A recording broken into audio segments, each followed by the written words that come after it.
Welcome, everyone, this is your friend, here with another exciting fanfiction. Today, we're diving into the story of, what if the Avengers stayed together?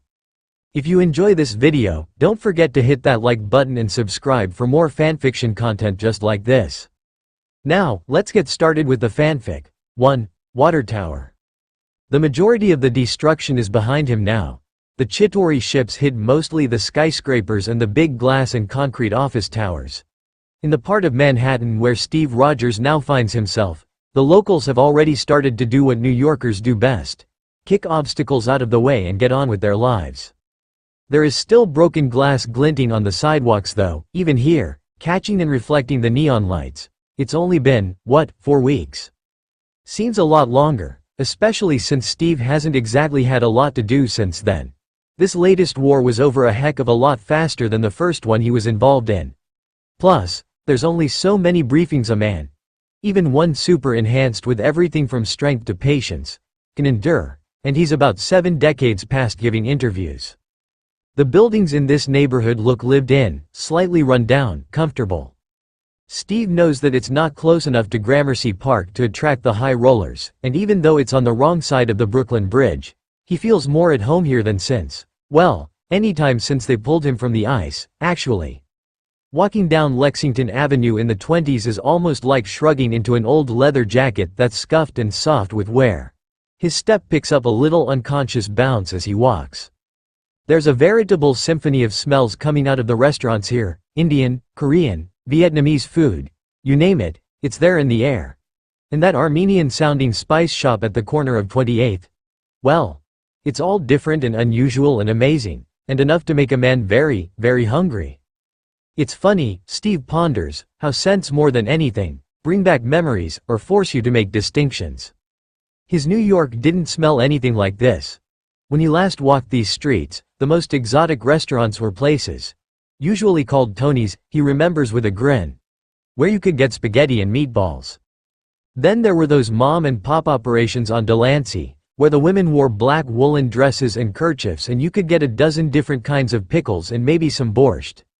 This ethnic thing, as Stark calls it, is a part of his new world that Steve actually rather likes. All those different smells, food from all over the worlds, and people who don't seem to care so much anymore whether your last name sounds American enough. His nostrils flare a little as he sniffs a distinct overlay of Chinese in the air now. Peanut oil, Steve has learned that smell is, and barbecued duck. He must be getting close to his goal. He still hasn't entirely admitted to himself why he's come here. The best he's done so far is to tell himself that while he likes walking and learning this new old city with his feet, he's getting a bit tired of never having a destination. And for once he actually, knows someone in one of the neighborhoods he's exploring. So there it is. A place to go, as good a reason as any. It is well known around S.H.I.E.L.D. that Barton prefers his own place to quarters on the helicarrier. Not exactly a social animal, the Hawk. So chances are about 50-50 he'll be here. Given the usual downtime between missions, Steve figures that this is as good time as any to get to know the man he fought beside, and against. And he settles on that as his second motivation for looking him up. They're supposed to be on the same team. A team that, according to Nick Fury, Captain America, is supposed to be leading. Right. Did anyone think to tell Thor, the God, or Tony Stark? The door he wants is almost invisible beside the Chinese takeout place he's been told to look out for. The latter is brightly lit, with all the neon charm of a bus terminal, while the entrance to the rest of the building is deep shadow. It takes all of Steve's enhanced visual acuity to make out the nameplates beside their respective doorbells. 7 of them bear names he doesn't recognize. The 8th, the top one, is blank. Not exactly rolling out the red carpet for visitors and as high up as he can get. Sounds like Hawkeye, alright. Steve decides to take the risk, and hits the button. The door alarm is one of those obnoxious things you can hear all the way through the building, but even so, for a minute or two absolutely nothing happens. Steve rings again, waits for a bit longer, and is just about to turn away. Well, at least he did have a place to walk towards for a bit there, when the buzzer goes. He shrugs away his surprise and pushes the door open. The stairs are wooden, well-worn and so smooth they're almost shiny. They creak a little as he puts his weight on them to go up. And up. And up. The building is rather narrow, and there's only one apartment per floor. Hawkeye, as established by the buzzer hierarchy, lives at the very top. A couple of the lights in the staircase are burnt out and it gets darker as Steve goes up. Strange, foreign-sounding music comes from behind one of the doors. A sitar? When he gets to the 8th floor. The 9th. Really, the ground floor being taken up by the takeout. The door is ajar in something approximating an invitation, and light shines out into the dim hallway. The door frame is adorned with a keypad that Steve immediately recognizes as being Shield issue. He's got one at his place, and the door looks newer than the others he's passed, more solid. At least he knows he's in the right place. Steve knocks on the open door, not entirely sure what to expect.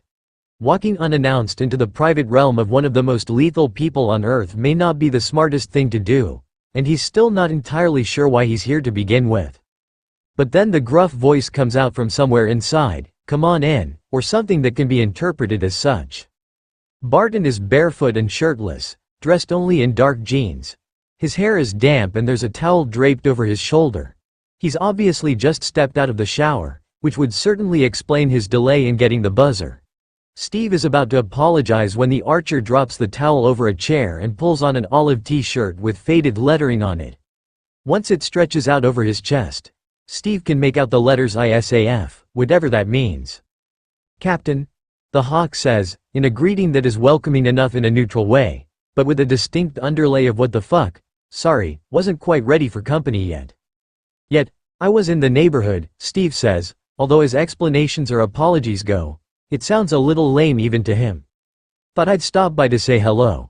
But if you're expecting company." "Nah, it's okay, be a while yet," Barton responds. At least he's not denying it. It almost sounds like an invitation to stick around, but when it comes to reading people, Steve has found that he's lost his compass. Body language, expressions, things have all changed. People used to be easier to read. There were once stories in the silences between words, and a raised eyebrow meant surprise. With someone like Clint Barton, who's trained not to give anything away unless he wants to, Steve's frame of reference breaks down entirely. And so, because the Archer is still looking at him as if waiting for an explanation, Steve feels compelled to add, "I don't know many people in New York, this New York, and you did give me your address, you know, after." Clint gives a small smile then, and nods. "Yeah, I did, didn't I?" It's clear by his tone though that he didn't exactly expect Steve to actually turn up, especially not unannounced, almost a month later. When Clint had mentioned his place on Lex, they'd been at that shawarma joint, ready to keel over with fatigue and trying to figure out where to sleep off the alien hangover. Barton had mentioned how it was in an area where all the windows had gone thanks to Thor's lightning strikes, but that people would be welcome to crash there if nothing better came along. It had struck Steve as a decent thing to do, even if Stark immediately trumped it with an offer of his to him up on. "Amazed you remember that." Steve shrugs. His muscles and CV system aren't the only thing that's been chemically enhanced. He remembers telephone numbers too, even though the number of digits has exploded since the last time he had occasion to call someone. But Barton's comment didn't sound like a go away, or even a "I wish I'd never mentioned it," and so Steve decides to stick it out for now, especially since the Archer is already moving to close the door behind him. Steve doesn't bother to hide his curiosity as he looks around. He doesn't really have any idea what to expect. Not only doesn't he really know Agent Barton all that well, but he hasn't been in anyone's private home for 7 decades and has really no clue how people live now. The sterile, furnished thing S.H.I.E.L.D. has assigned him doesn't count. Barton's place is like the man himself, compact and muscular, nothing wasted or extraneous. It consists of a single room, with a kitchenette in one corner and a door in another, presumably leading to a bathroom. There's also a door to what looks like a fire escape in the back. The pine floor is obviously old, but refinished to a sheen. There are no rugs. Steve wonders briefly whether S.H.I.E.L.D. sends around security-cleared cleaners when agents are on mission. He can't quite picture Barton with a mop. At some point Barton must have knocked out the ceiling up to the rafters, giving the place spacious feeling despite its small footprint. It'd be a broom closet otherwise. There's a skylight, and what looks like a platform mounted just under the roof. Extra floor space. Steve has the feeling that in daylight, the place would be quite bright, and is surprised that this fact doesn't leave him more surprised. The thing that intrigues him, though, is the elaborate security features. There's a wall panel with several screens beside the entrance, apparently showing different parts of the building, including the front door and a couple of landings on the fire escape. He points to the screen that shows the front door. "You knew it was me, then?" "Yep. I don't buzz up just anyone, Captain." Steve decides to take that in the spirit in which it was delivered. "You're welcome here. I could have pretended not to be home," and his smile in response is broad and genuine. Based on the Hawk's reputation, that comment practically amounts to a red carpet and a handful of rose petals. What if it's someone you don't want to see? Steve can't help himself. The man is, after all, a professional killer, and has probably made a few enemies over the years. In addition to the obvious spy features, there are a couple of gizmos by the door that don't look like they'd be operating lighting fixtures. No comment. Clint grins openly now as his eyes follow Steve's. He seems to be enjoying this on some strange level. "Would have to kill you if I told you." Then he adds, almost as an afterthought, "Don't touch that, that's the solicitor's chute. Take you straight to the gators in the sewer." Barton seems to be getting his rumored, black, very black, sense of humor back. In the short time that Steve has known the man, he's mostly been pretty grim, but maybe getting turned inside out by a Hitler clone would do that to anyone. Nonetheless, he retracts his hand from the button in question. The captain knows he's being watched as he takes in what passes for decor in the Hawk's hideaway, and so he doesn't bother to hide what he's doing. "You don't mind if I look around a little, do you? I haven't been in someone's house since." His voice peters off. 1943? It doesn't seem quite right, saying it out loud. Clint just shrugs a diffident, "Sure, go ahead," and proceeds to return his towel to the bathroom where it belongs. The place has the look of something that's inhabited, however sporadically, by someone whose taste runs to the minimalist and austere. To Steve, it's an interesting contrast to the ramshackle look of the rest of the building, and it makes him wonder what he would find behind the other doors. It's tidy to a fault, with some black and white landscape photographs on the high walls, an expensive-looking sound system, although admittedly, to Steve anything electronic looks expensive, and a corner desk with a computer and some other equipment Steve doesn't recognize. 2 black couches, one of which must double as a bed, because there isn't an obvious one in the place. Unless, that platform in the rafters. There's a neat stack of arrows on the coffee table, together with a fine mechanic's toolkit and a plastic compartment box with parts, and an assortment of tips. The archer obviously fletches his arrows himself and has been using his enforced downtime to stock up on those you don't need an explosives license to procure. Apart from the assortment of lethal devices, the most personal touch Steve can see in the place is a wall covered with overflowing bookshelves. "You read a lot?" he can't help but ask. Clint shrugs diffidently. "Self-defense," he says, surrounded by all these smartasses with college degrees and a well-developed sense of superiority. Steve remains silent for a moment, looking thoughtful. The man has a point. He looks at some of the titles. Marsden's Taliban, Cleveland's The New Great Game, Blood and Oil in Central Asia, Delaire's Shake Hands with the Devil. The nature and purpose of Clint's reading list is pretty obvious. But then, Dostoevsky's Brothers Karamazov, Tolstoy's War and Peace? Russian novels? Steve doesn't bother hiding the surprise in his voice. It's true he doesn't really know Clint Barton, but that? Yeah, well. Attempt at cultural diversification. Afraid it didn't exactly take. Got me a brownie point or two for trying, though. Steve understands immediately. Romanov. Hawkeye and the Black Widow are partners, so it stands to reason Barton might want to delve into what makes Russians tick, the same way he seems to be approaching the rest of his job. Looking for the big picture.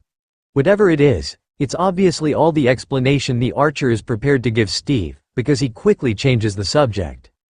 "Can I get you a beer?" Clint hesitates briefly, intense eyes flickering across Captain America's clean-cut appearance. "You do drink?" Steve is still on his tour, inspecting the sound system now and trying to figure out what all the buttons and levers are for. "Sure," he says over his shoulder, "I'll have a beer." Then he stops and turns around to hold Barton's eyes, which are still on him. There's a point that needs to be made here, and the sooner he makes it the better, given his experience with Tony Stark. "Everyone seems to think I'm something like, do you still call it a goody two-shoes? Someone who won't ever touch alcohol, or say, shit, Out loud. I'm from Brooklyn, for crying out loud, not Utah.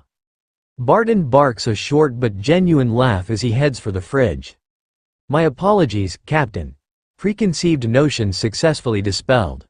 He pulls a couple of cans out of the otherwise empty-looking appliance, and tosses one to his guest. Smithwick's, it says on the label. Steve smiles in recognition.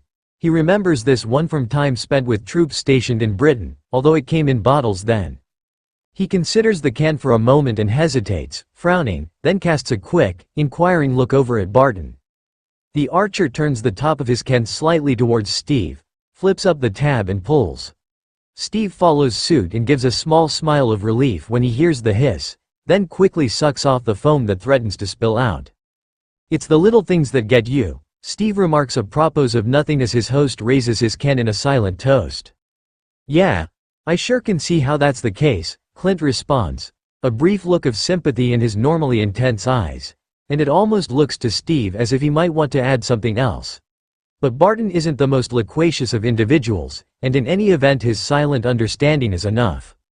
They drain their beers while Steve scrutinizes Clint's record for names he might recognize, not expecting any. But then, Charlie Parker. He holds the case out to his host, who nods in response. Yep. The sax is a timeless thing. I'll play you some Springsteen sometime.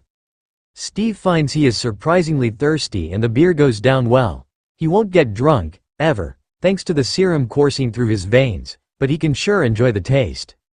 If you're done looking around inside, Captain, want to take in the view? Best feature, far as I'm concerned, apart from the endless food supply downstairs. View? All Steve can see through the fire escape door is the back of buildings like this one. Maybe some of the neighbors have picturesque potted plants on the landings of their fire escapes, but it's getting too dark to tell and he's not quite sure whether you could call that kind of thing a view. Anyway, Barton doesn't strike him as the kidding type though, and so he just shrugs. Sure. Mind if I use the bathroom first? Clint has no objections and so Steve is off for his final round of not-so-surreptitious exploration. You can tell a lot from someone's bathroom. This one is small but well laid out, with a stacked washer-dryer unit. One of those 21st century things Steve has really come to appreciate, and a glassed-in shower, no bath. Steve mentally gives himself a pat on the back when he spots the straight razor. What does surprise him, though, is the extensive selection of shampoos on a recessed shelf in the white-tiled shower. And conditioner. He tries to reassess what he thought he knew about Barton, and fails, utterly. Which leaves one option. Barton is seeing someone. And a sudden realization. Barton is expecting a woman. Steve resists the compulsion to blush or clear his throat, and wonders how quickly he can leave without seeming impolite. After all, it was him who called on the archer. But when he comes out of the bathroom, Clint has already unpadlocked the door that leads out onto the fire escape, opening it to the mild June evening. You'll need both hands. If you want another beer, stick it in your pocket. He punches a few buttons on a keypad before heading out on the narrow landing, jumping up with the grace of a large cat and swinging himself up to the next level. Coming? Clint asks, and Steve swallows. The compulsion to get the hell out before Barton's company gets there is almost overwhelming, but at the same time he's intrigued by this alleged view, and Barton doesn't seem to be in a particular rush to be rid of him. There's also that nagging little voice whispering in Steve's ear, urging him to hang around to find out what kind of person the hawk might be involved with. And so he shrugs and steps out the door. I assume if you hadn't pushed those buttons, we wouldn't want to be out here right now? He asks as he follows Clint up. Yep. Crispy critters, the archer replies with a feral grin, and Steve really doesn't know whether to laugh or shudder. Saved my butt at least once, that little feature. They end up on the roof of Clint's building. A short balancing act, a couple of jumps and a hand-over-hand climb later, Steve finds himself on a flat rooftop. Over top looms one of those water towers that, much to his delight, are still dotting the Manhattan skyscape like homemade rocket ships, ready to take off for places both marvelous and obscure. And all around them are the outlines and shapes and lights, especially the lights, of Midtown, topped by the sparkling diadem that is the top of the Chrysler Building. Steve knows Clint is watching him now, but he still bursts into an involuntary smile at the sights and smells and sounds of the city that they'd put their lives on the line for not so very long ago. Wow, the captain stammers, a little overwhelmed. Gee whiz, that's really something. Yeah, Clint replies, his voice not quite as gruff as it usually is. Pretty great, given what I paid for the place, huh? You'd think they'd charge for a view like this. He tosses Steve one of the beer cans while the captain is wondering whether the archer is joking again, given what they just had to do to get here. Doesn't seem like it, though. Steve nods, takes the beer and pops the can open like a pro. They sit in companionable silence for a few minutes, listening to the sound of the endless stream of yellow cabs honking down below, a car alarm going off, the hum of a jet engine banking off from LaGuardia. Eventually, Clint turns to the captain, although Steve can't tell whether it's out of genuine curiosity or because he feels obliged, as the host, to make conversation. Has it changed much, New York, I mean? He asks. Steve considers the question. From up here, not so much. A lot of these buildings are new, but many of them were here already. He points with his chin to the Chrysler Building, the centerpiece of the skyline from here, looking much like it did when he left this city so many years ago for a different war. That one sure was. And the water towers, like yours up there. He points up at the moonlit, familiar shape looming overhead. They lapse back into silence. The next time it's Steve who breaks it. You managed to get your place fixed up pretty quickly, considering. Clint knows what he is referring to. Glazers rank among the most coveted of creatures in Manhattan right now, and you'd think that a little private flat would rank pretty low on the priority list for places to get fixed up. Fury pulled a string or two, he says. For once, I let him. Didn't feel like spending my probationary period on the helicarrier, frankly. Now that it's out there and the archer mentioned it first, Steve feels less shy about asking. Besides, he really needs to know if they're to do this thing, have this Avengers initiative, this team, mean something. How long do you think it'll take?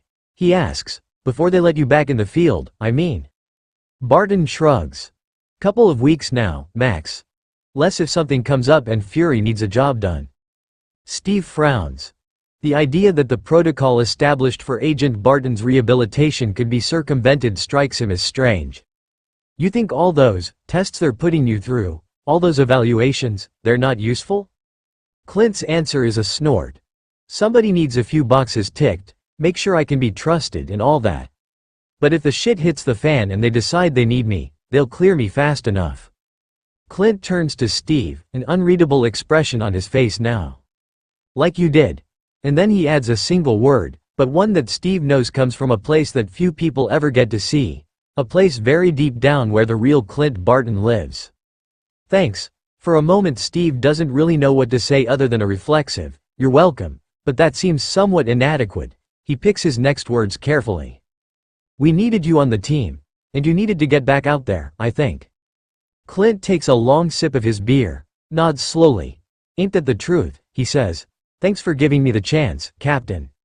Something inside Steve cracks a little just then, and he needs to get something straight, in his own mind if not for Barton's sake, who seems to have the wrong impression. The familiar Manhattan skyline, sentinel from his past, spurs him on. You know I'm not really a captain, don't you, Barton?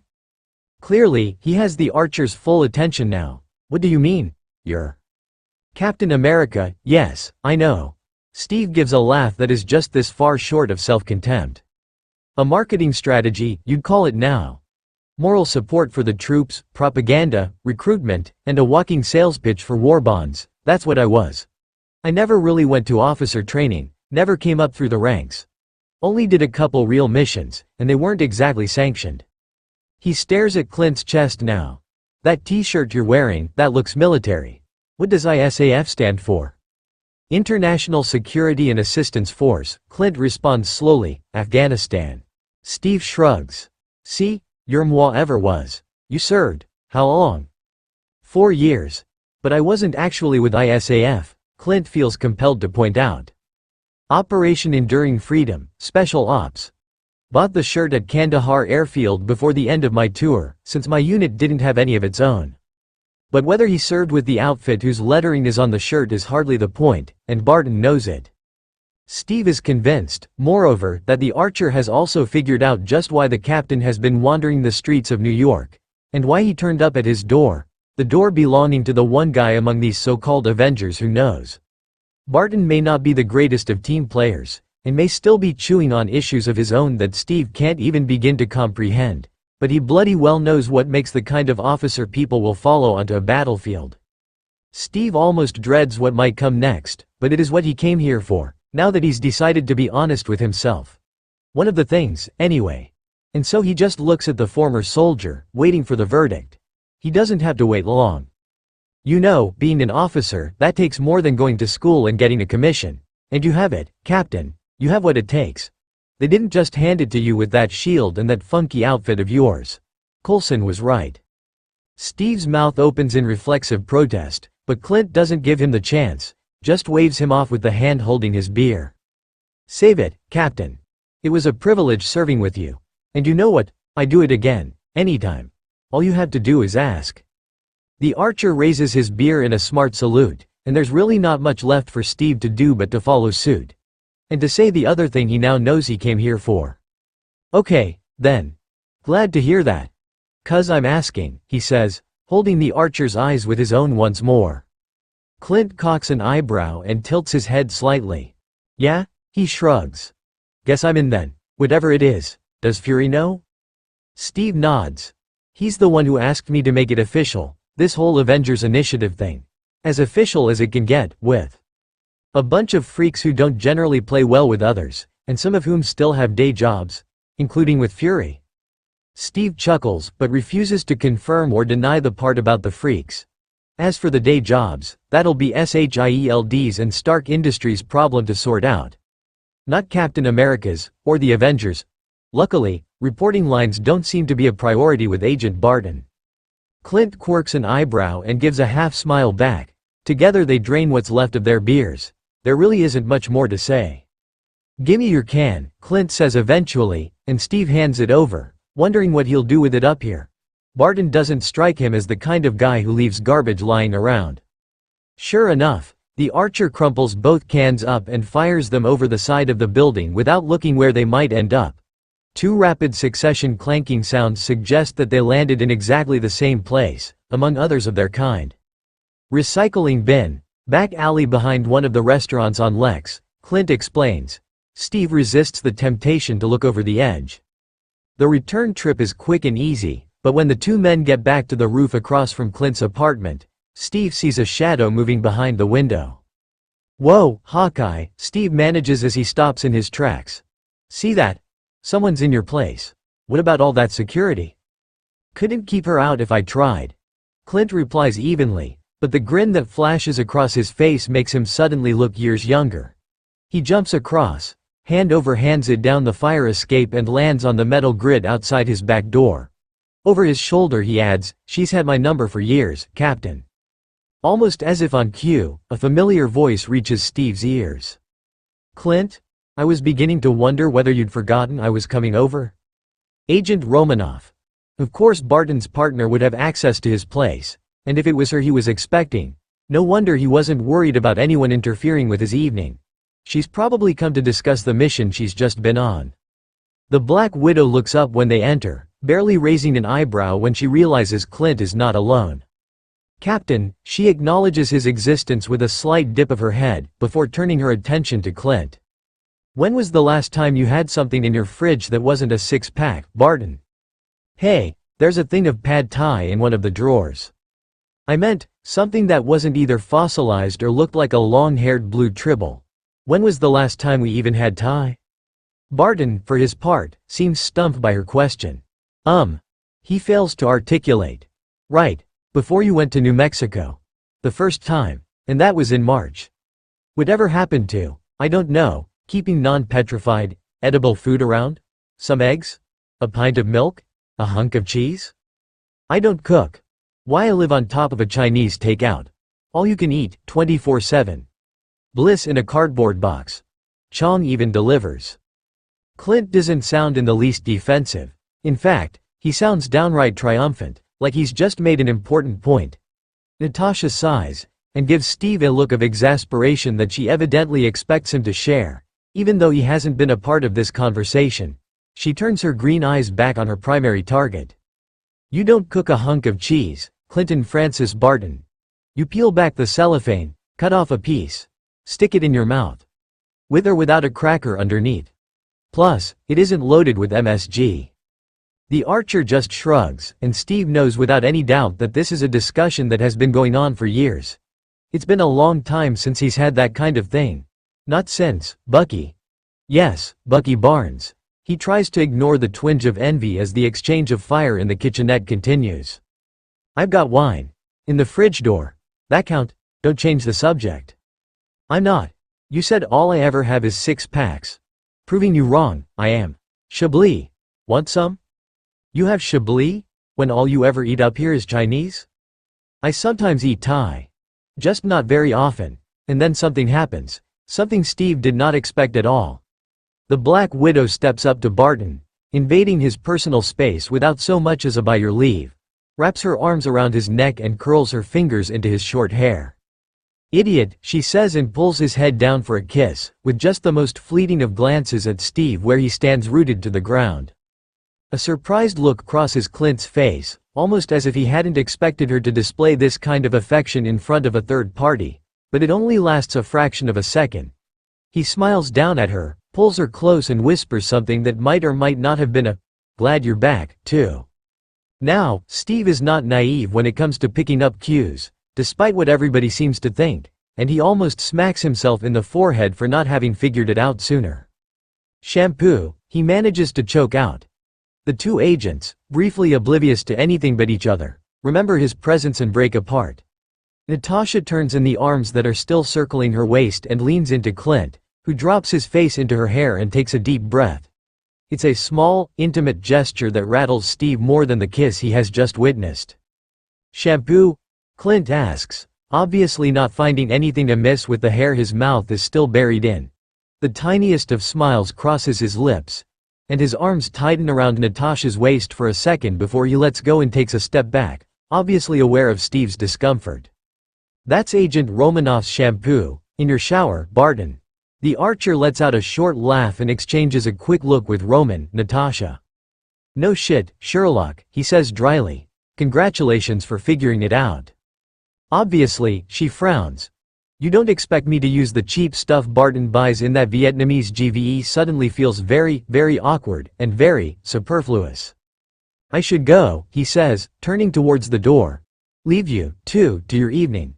Especially since, Agent Romanoff just got back from mission. Clint and Natasha exchange a quick glance, then she speaks up. Why don't you stay for dinner? Chinese takeout. It's actually pretty good. I hear we have a decent Chablis to go with it. Natasha sounds like she means it, and if Barton is taken aback by her inviting someone for dinner at his place, he sure doesn't show it. In fact, he gives his assent with a decisive nod, before adding with his usual precision, one of us will have to use a water glass though. Steve looks from one to the other and he suddenly realizes that, although Hawkeye and the Black Widow have been partners for a long time, what he's just seen passing between them is still new, still raw, and still fragile. And that despite this, they have dropped their guard, for him. It's a thank you, and a payback, Barton seals it. Got anything better to do, Rogers? He drawls, cocking an eyebrow, knowing full well that the answer is, no. Steve looks from one to the other, these people he'd never met until a few short weeks ago, his partners now, too. And he knows one thing with absolute certainty. Everything is new now. Every last damn thing, and suddenly, that doesn't seem so bad. Beginnings are generally considered something good. He hesitates, but only for a fraction, and really only for show. Guess not, Captain America says with a grin that could light up the eastern seaboard. Besides, I've never had Chinese. Too, Penthouse. So tell me, why are you insisting on dragging me to this thing again? Natasha lets out a deep breath. Her partner is renowned around S.H.I.E.L.D. for his epic ability to resist things he doesn't want to do, but this isn't professional. This is personal. Something she wants and he doesn't. As to why she wants it, she hasn't really come up with a cogent answer yet, and so his insistent query is not exactly welcome. But their partnership has undergone a certain evolution. They're a couple now, and maybe they should be doing some things a bit differently now. Things she should be able to ask for and he should say yes to, just because. Relationships are all about compromise, supposedly. She knows she shouldn't turn her professional skills on him. He knows her tricks as well as anyone anyway, but more importantly, Clint is her partner, not her mark. But she's been reading a lot of books and magazines about this, and this seems as good a time as any to put a few theories to the test. Not that she'd tell him that. Mind you. There are some secrets of Natasha's that the Black Widow is perfectly happy to help her keep. Neither is particularly keen on telling Hawkeye that he's about to become part of a social experiment. And so, although she should know better, she tries a minor distracting flair. It's a party, Clint, housewarming, to celebrate the fixing of Stark Tower. I know. I got the Evite, too. I said no politely. You haven't answered my question. Right. Eyes on the prize, that's Hawkeye. Time to up the ante. Let him know he's doing it for you, the book said. He will want to please you. I owe Pepper. You know, that whole Natalie Rushman thing. She thought we were friends. Clint gives her one of those intense stares, like he's assessing the wind speed, gravitational pull and the curvature of the Earth against the distance to her left eye socket. It's not a reassuring look. And this involves me. Why? Exactly, I'm a busy guy. That's bullshit, of course, and they both know it. He still hasn't been cleared for fieldwork by S.H.I.E.L.D., and world saving doesn't seem to be a full-time occupation. Thank goodness. Unlike the work they do for S.H.I.E.L.D., which focuses on prevention, the Avengers initiative is almost by definition concerned with things that happen only after the serious shit hits the fan. And right now those fans are on idle. Whatever uber villains there are must be on summer sabbatical. Natasha lets out a deep breath and resorts to flattery. If he feels good about himself, he will feel good about your relationship. I think she really wants to meet you. You've seen the Evite, you know they include dates. And for better or worse, when it comes to date prospects for me, you're kind of it. So all things considered, you've basically been invited twice. His refusal to dial down the balefulness in his eyes confirms what she should have known. Clint Barton is as immune to flattery as he is to death threats. Or maybe she's just not very good at it when it's not about a mark. She unleashes a new weapon, this one straight from the rules of dating. Unless you want me to ask Steve, go ahead, he won't say no to you. Of course, she should have known jealousy won't do the trick. They were partners long before they become lovers, and the trust they share has been paid for in blood. So the next thing she says actually comes from a different place. One that surprises her at first, but then, not really. They've talked about this. Truth is, Clint, you need to get out more, spend some time with people. It doesn't do you any good, sitting here, brooding until the council gets off its ass and lets you go back to work. Clint gives her a dark look that would have sent any other person of their mutual acquaintance scurrying for cover. I'm not brooding. I'm in a legitimately shitty mood. It's been 5 fucking weeks. I need a goddamn mission, not a chi-chi soiree with nitwits who wear shoes that cost more than my car, and who'll spend the evening air kissing confirmed assholes just so they can get their photo on Twitter. Pepper isn't like that. Also, no media, and maybe, if someone behaves like that, Tony will let you kill them. He snorts, at least his sense of humor is still alive, even if it's somewhat buried right now, while Natasha sighs inwardly. She's trying to do this right, she really is, but he's not exactly helping. Clint Barton is not a social animal on his best days, a pain in the ass on his worst, and an acquired taste at any time. Right now, she is wondering whether she is doing the smart thing, trying to drag him kicking and screaming into a place where he obviously doesn't want to be. Normal. But she also knows that she really wants him to come with her, for some reason that she's not entirely sure of herself and doesn't particularly want to examine too closely. And if that makes her sound like she's begging, so be it. It's not a soiree, Clint. It's drinks among a dozen or so people, max. You'll know some of the people there, like Steve and Tony. You can even wear jeans. Although for the record, you do clean up nicely when you deign to put in the effort. Downright sexy. If that was meant as enticement, it backfires rather spectacularly. He gloms onto the bit of her speech that offers the easiest target. A dozen or so? Great. Almost undiluted Tony look at me Stark, my favorite thing. Okay, here's the deal. Let's compromise. You come to the party with me, and I won't complain about your having started brooding again. Besides, it's just drinks. 2 hours, tops. Just drinks? As far as Clint is concerned, she's put her finger on the problem. People like us don't do just drinks, Tasha. When we go to a function, it's for a purpose. To take out a mark, or walk off with some useful intel. Or both. I don't just stand around with a glass of wine and make small talk." Coming out of Clint's mouth, the word small talk sounds like something slimy, with retractable fangs and a frilly dress.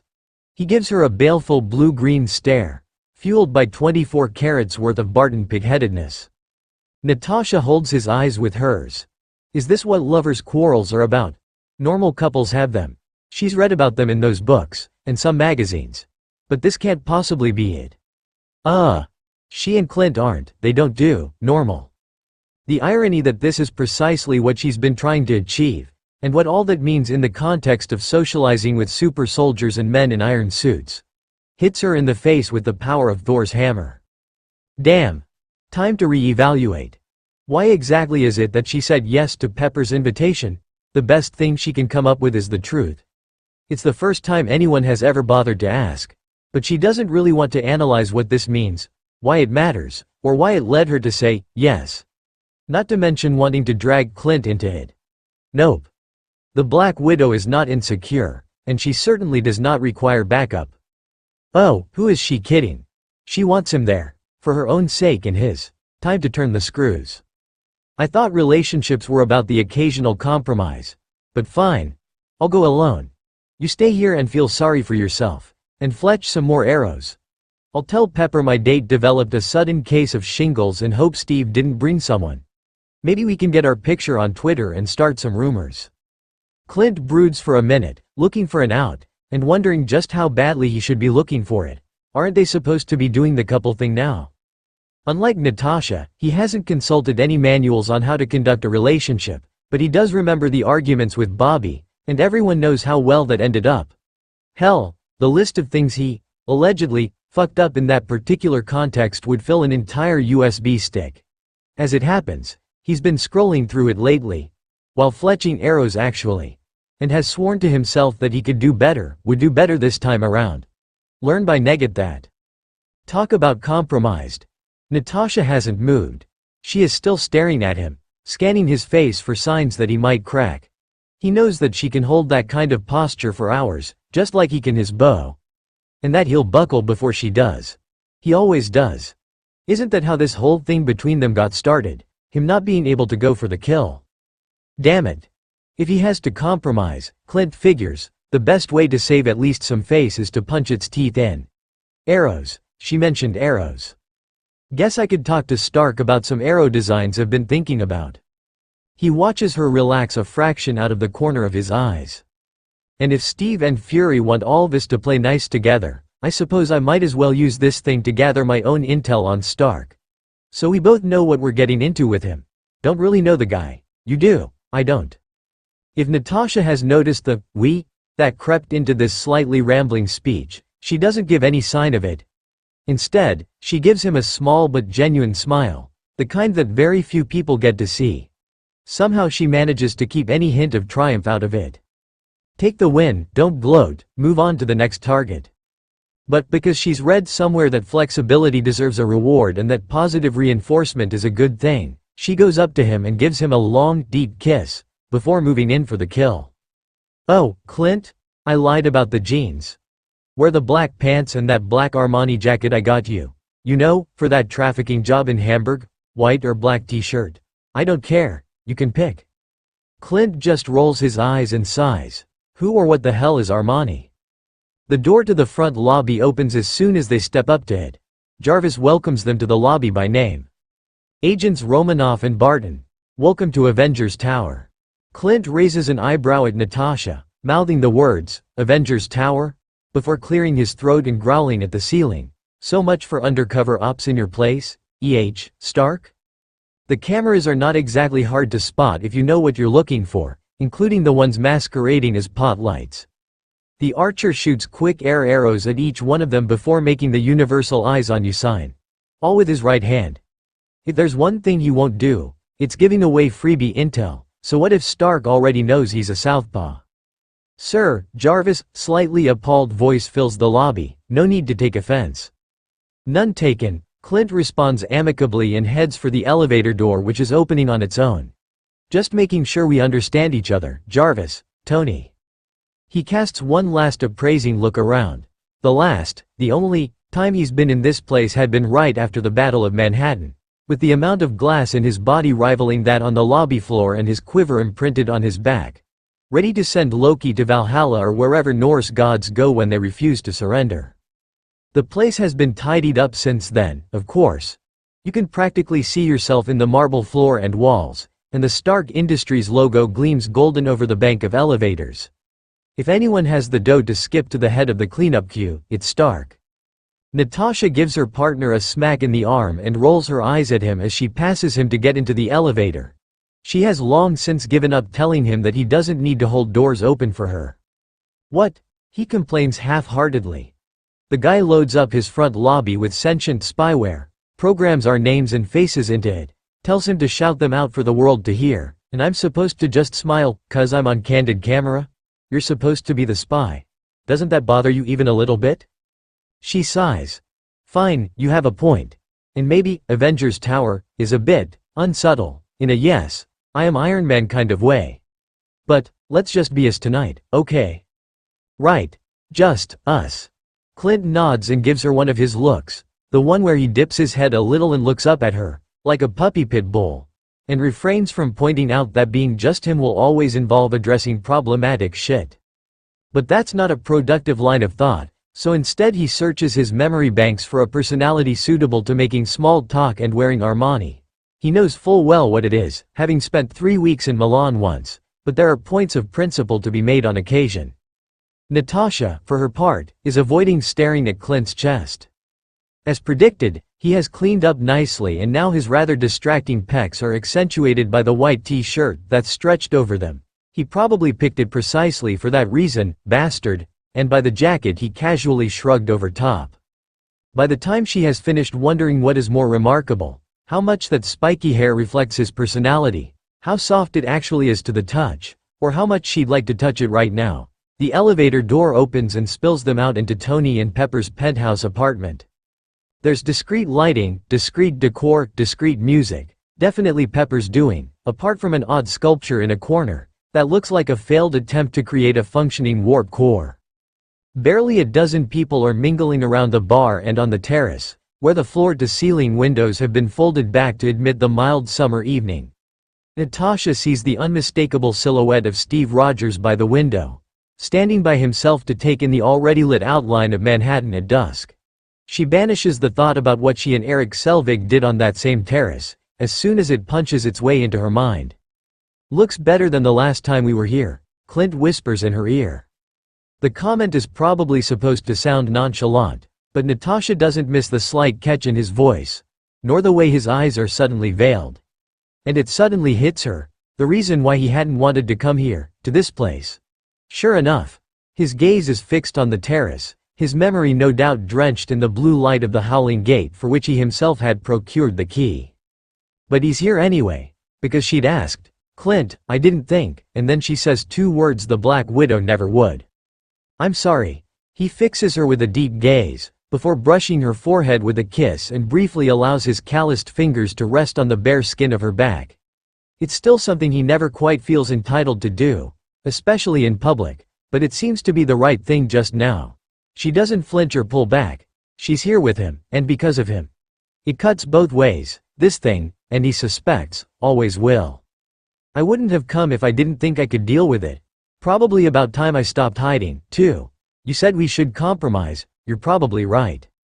Of course, Jarvis has warned of their impending arrival and although Stark is nowhere to be seen, Pepper is right there, ready to greet them. Her eyes go a little wide when she sees the kiss, however fleeting it was, but she wouldn't be where she is if she were so easily fazed. Natasha, she says, with one of those bright smiles that can light up Stark Tower without the assistance of an arc reactor, and with just enough emphasis on the Asha part. So glad you could come. What a stunning dress. She steps forward and reaches for Natasha in an impromptu hug. They've defeated 2 megalomaniacal inventors together and prevented the meltdown of a third.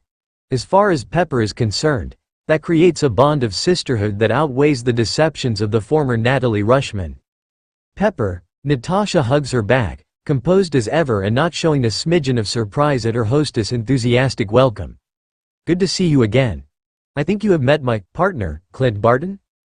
There's a difference in the way she says that, my partner, and for a second Clint feels his breath stuck his chest.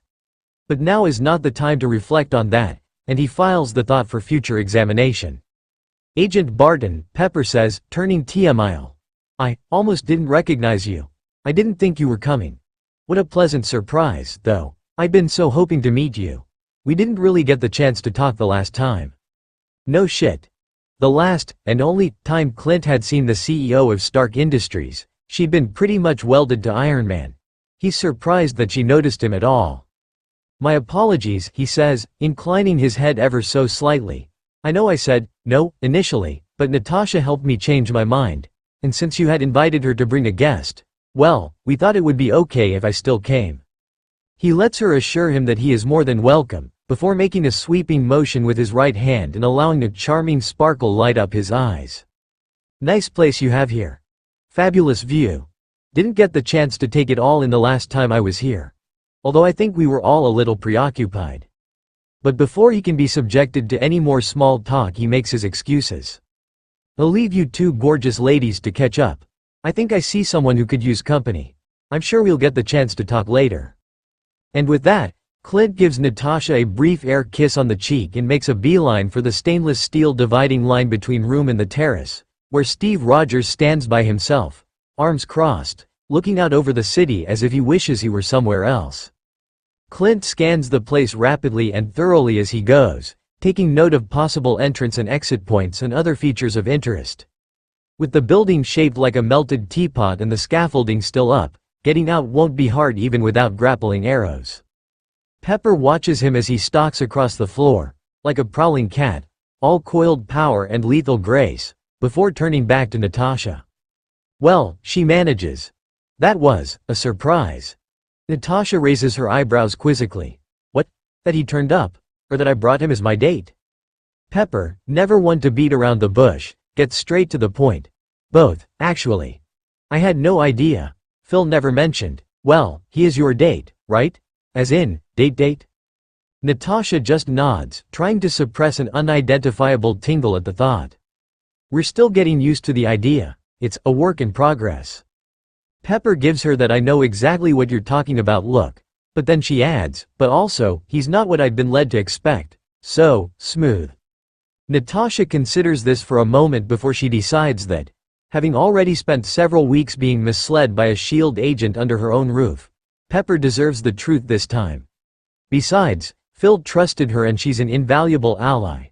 All that stands between Tony Stark and total anarchic megalomania. The truth it is. That wasn't Clint Barton you just met. That was Grayson Waterston III, I believe. Counselor at the U.S. Embassy in Berlin. Or maybe Colin Thompson. Heir to North Atlantic offshore oil interests, with a lucrative sideline in firearms. Understanding dawns in Pepper's eyes, and a bit of envy. Oh, he has a party mode, does he? How useful. I wish Tony could put on agreeable as easily as that. Maybe I could get Clint to give him some lessons. The idea of Hawkeye giving a tutorial on social graces to Iron Man hangs in the room for a shining, Dolly-esque moment, before Natasha pierces the bubble. Speaking of whom? Where is Tony? I only got Clint to come on the promise of a highly technical discussion on arrowheads. I won't hear the end of it if that doesn't happen. Pepper sighs. The Tony Stark version of party mode. Absent. Invisible. Probably hiding in his lab.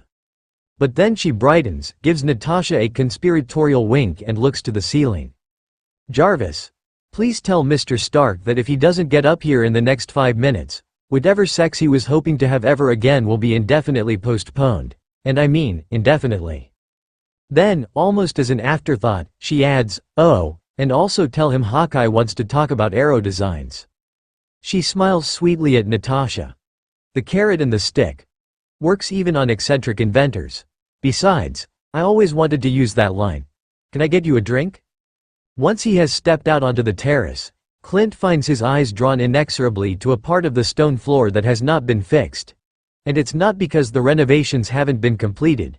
Like that melted warp core thing, you can just tell that the human-sized, near crater is personal to Tony Stark. The ropes against accidental tripping, on the other hand, are likely pure pepper pots. A small, malicious smile curls Clint's lips as he remembers Loki waking up in that spot, looking at the point of his arrow. If Stark were here, he'd give him props on the decor. Steve seems relieved to see someone he knows. He gives the archer his best welcoming smile, before helping himself to a drink from the tray of one of those robot things that are whirring around the floor. Gin and tonic. The giveaway is always the lime. "You been here long?"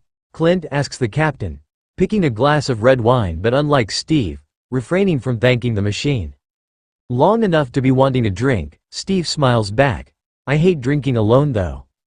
He takes a look at what Clint is holding in his hand and raises an eyebrow. "I thought you were a beer man." Clint shrugs. "I am. But Black Widow made me wear Armani." Steve looks as puzzled as Clint had pretended to be when Natasha made that last push, and so he elaborates, "It's a fashion thing. Sophistication off the hanger. Doesn't go well with beer. Probably should have had a cocktail, but there are limits." Steve nods solemnly, pretending to understand, and resolves to Google the name when he gets back to his apartment. A wonderful thing, Google. Natasha introduced him to it and he's still grateful. He could spend hours reading Wikipedia. They don't talk much, both men preferring to sip their drinks in silence. It's a tribute to the growing ease between them that Clint has left his suave alter ego behind at the entrance, except for the mandatory optics of the Pinot, and is content to just join Steve in taking in the view. The diamond-encrusted skyline is marred by shadows and darkness, gaping wounds left by buildings not yet restored to the light. But where those holes are, there is another thing, too. A dance of lights. Pinpoints in some places, streaks and fingers in others, made by dozens of cranes and repair crews that are operating around the clock to cover the scars of the Chitauri War. It's mesmerizing, that dance, and neither Steve nor Clint notice when Pepper Potts materializes beside them on the terrace. "Steve. Glad to see that you finally took a drink. I was worried about you. And Clint. I really am glad you came. I've been wanting to meet you. I've heard a lot about you." As opening gambits go, it's a pretty tired one, but when spoken to a man who has been making his living as an undercover assassin, it acquires a frisson that even Clint Barton can't ignore. His eyes leave the light show and flick a question across to Natasha at Pepper's comment, but his partner just shrugs. "Not from me." Then a second shrug. "Okay, fine, but not much, and nothing prejudicial." From Phil, Pepper explains with a small movement of her lips that one would have to stretch considerably in order to call it a smile. Steve, who is far more capable of reading undercurrents in personal dynamics than most people will give him credit for, big plus blonde equals dense, right? Claps Clint lightly on the shoulder and takes his leave, ostensibly to join Natasha, who is headed for the bar. Natasha in turn waves over the latest newcomer, a tall black man in jeans but with a distinctly military bearing, in order to introduce him to the captain. Clint, for his part, swallows and stills as he waits for what might come next. "Phil." She said Phil. "You knew Phil." It's not a question, but neither is it an accusation. It's more like the tacit introduction of a third person into a conversation his hostess is obviously intent on. Really know Pepper, but you don't get to where she is without a clear line of sight to whatever target you are aiming for. And right now, it appears, the target is him. But she said Phil, and how could he walk away from that? Pepper nods, blinking a few times in rapid succession as she does so. Whatever she's come to say to him, it won't be easy for her, either. "Yes, I did know Phil. He came to talk to me a few times, about the Avengers initiative. He was probably not supposed to, but let's just say, most people find it easier to talk to me than to Tony, so Phil used me as the intermediary. And somehow we became, something like friends." Clint is on high alert, but not giving anything away. "Yeah, Phil, he was always good at judging people, who to talk to, and when. You were his friend." Clint grips the stem of his wineglass tightly, before taking another sip to buy both time and courage. Yes, I was. And he, mine." Pepper gives a little sigh, almost as if she is glad to have found a kindred soul. Tony used to get pretty ticked off at Phil. Especially when Phil tried to guilt him into doing things he just wasn't interested in. Clint snorts just a little, like he is remembering a conversation he once had. Like joining S.H.I.E.L.D. and saving the world. That. And the Avengers initiative. Yeah. Whatever that is, whatever we are now. Not sure what Phil would have made of the way things turned out. But whatever he expected, I bet he didn't expect having to face Loki alone. The bitterness in his voice at that last is unmistakable, and Pepper weighs her words carefully. For all her usual bluntness, she has a delicate touch, and she knows thin ice when it starts to crack under her feet. You know, Clint, I talked with Phil, just after that whole Loki thing started. He gave me a ride to the airport, while Tony went over all the technical data about the Tesseract. Clint is holding his body absolutely still now, and she knows she has his full attention. As I said, Phil always told me things he probably wasn't supposed to, but that he thought I needed to know. Almost as if he was putting them into a safety deposit box. And what he told me in the car to LaGuardia was that a good friend of his had been taken hostage by the enemy, and had his mind and his free will taken away. Clint's eyes are unreadable now, darkened to the color of a hurricane on the high seas, and fixed on hers with an intensity she finds surprisingly calming. Still, he says nothing, and Pepper understands with a sudden flash of clarity that those things, the silence, the patient waiting, that tightly harnessed raw power, are the very essence of the man before her. But those things aren't all that he is, and it is that other part of Clint Barton she wants to reach. The part she has to reach, if he is to hear the message she believes she has been entrusted with for him. Phil said we were at war, and that he had no idea how it might end because it was all so new and different, the enemy, the weapons, everything. And that his friend was the best soldier he'd ever known, apart from Captain America, and that he would make a formidable enemy. That he didn't know whether S.H.I.E.L.D. could win without him, without you. A small noise escapes the back of Clint's throat at this, but Pepper won't let him turn it into words. She isn't finished and puts her hand on his arm to quiet him. But Phil also said that whatever happened, he hoped that people wouldn't blame you, because whatever your body and your mind were doing, it wasn't you. Now she is done, and all she can add is, I thought you should know that. And, that Phil wanted you to know that that's what he believed. Clint's muscles tighten and relax and tighten again under her fingers. He still hasn't said anything, and so she adds one more thing. And he was right, too. We did win, eventually, but with you. She lets go of his arm now, and he uses the sudden freedom of movement to take a deep draught of his drink before breaking his silence. Thank you. That means a lot. He swallows hard, and doesn't bother to hide the slight crack in his voice.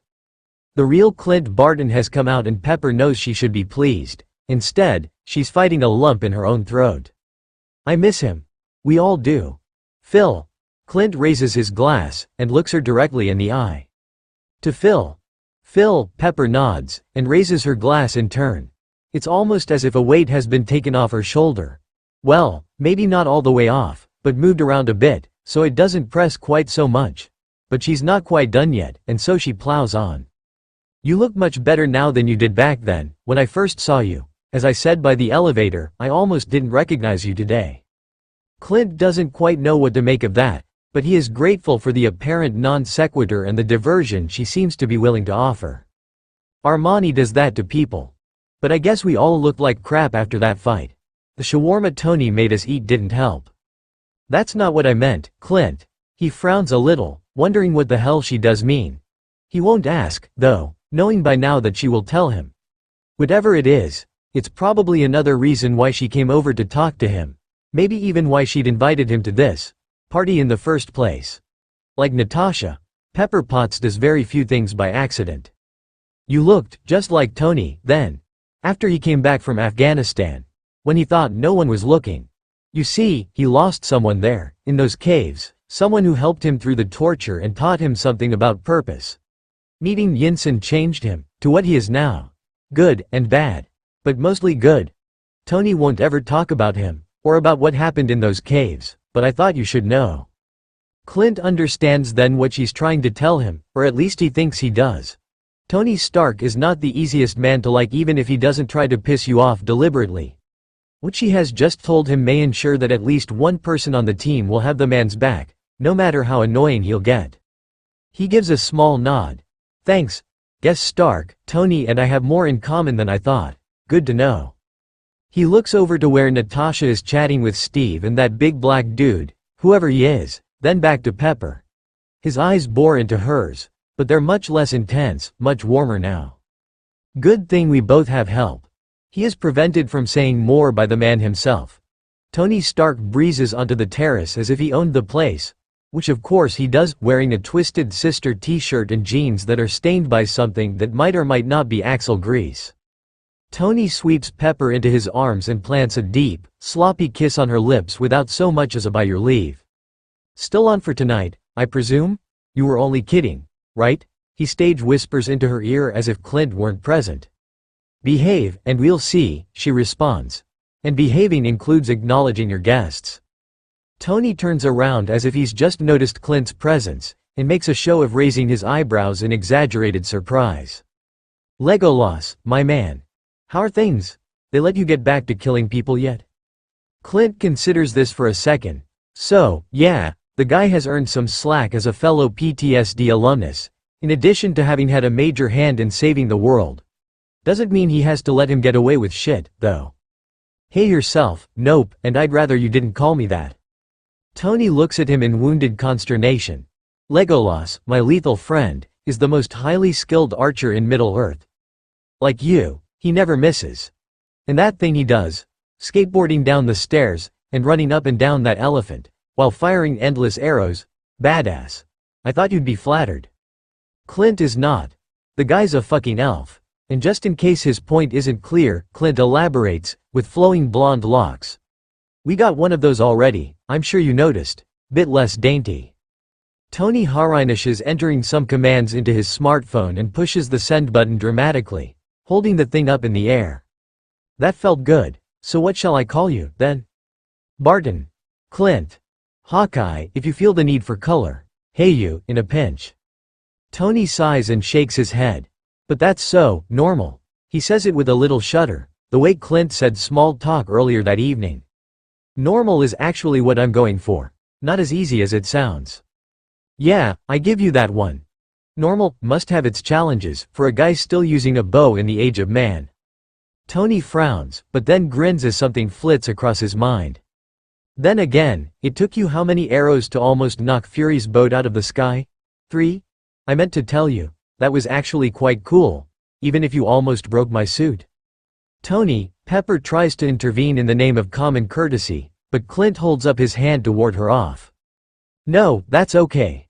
Sort of what I wanted to discuss, anyway. Arrows, I mean. Yes, they can be useful in the avenging business. But the thing is, if we're going to have to deal with aliens on a regular basis, I might need some new options for my tips."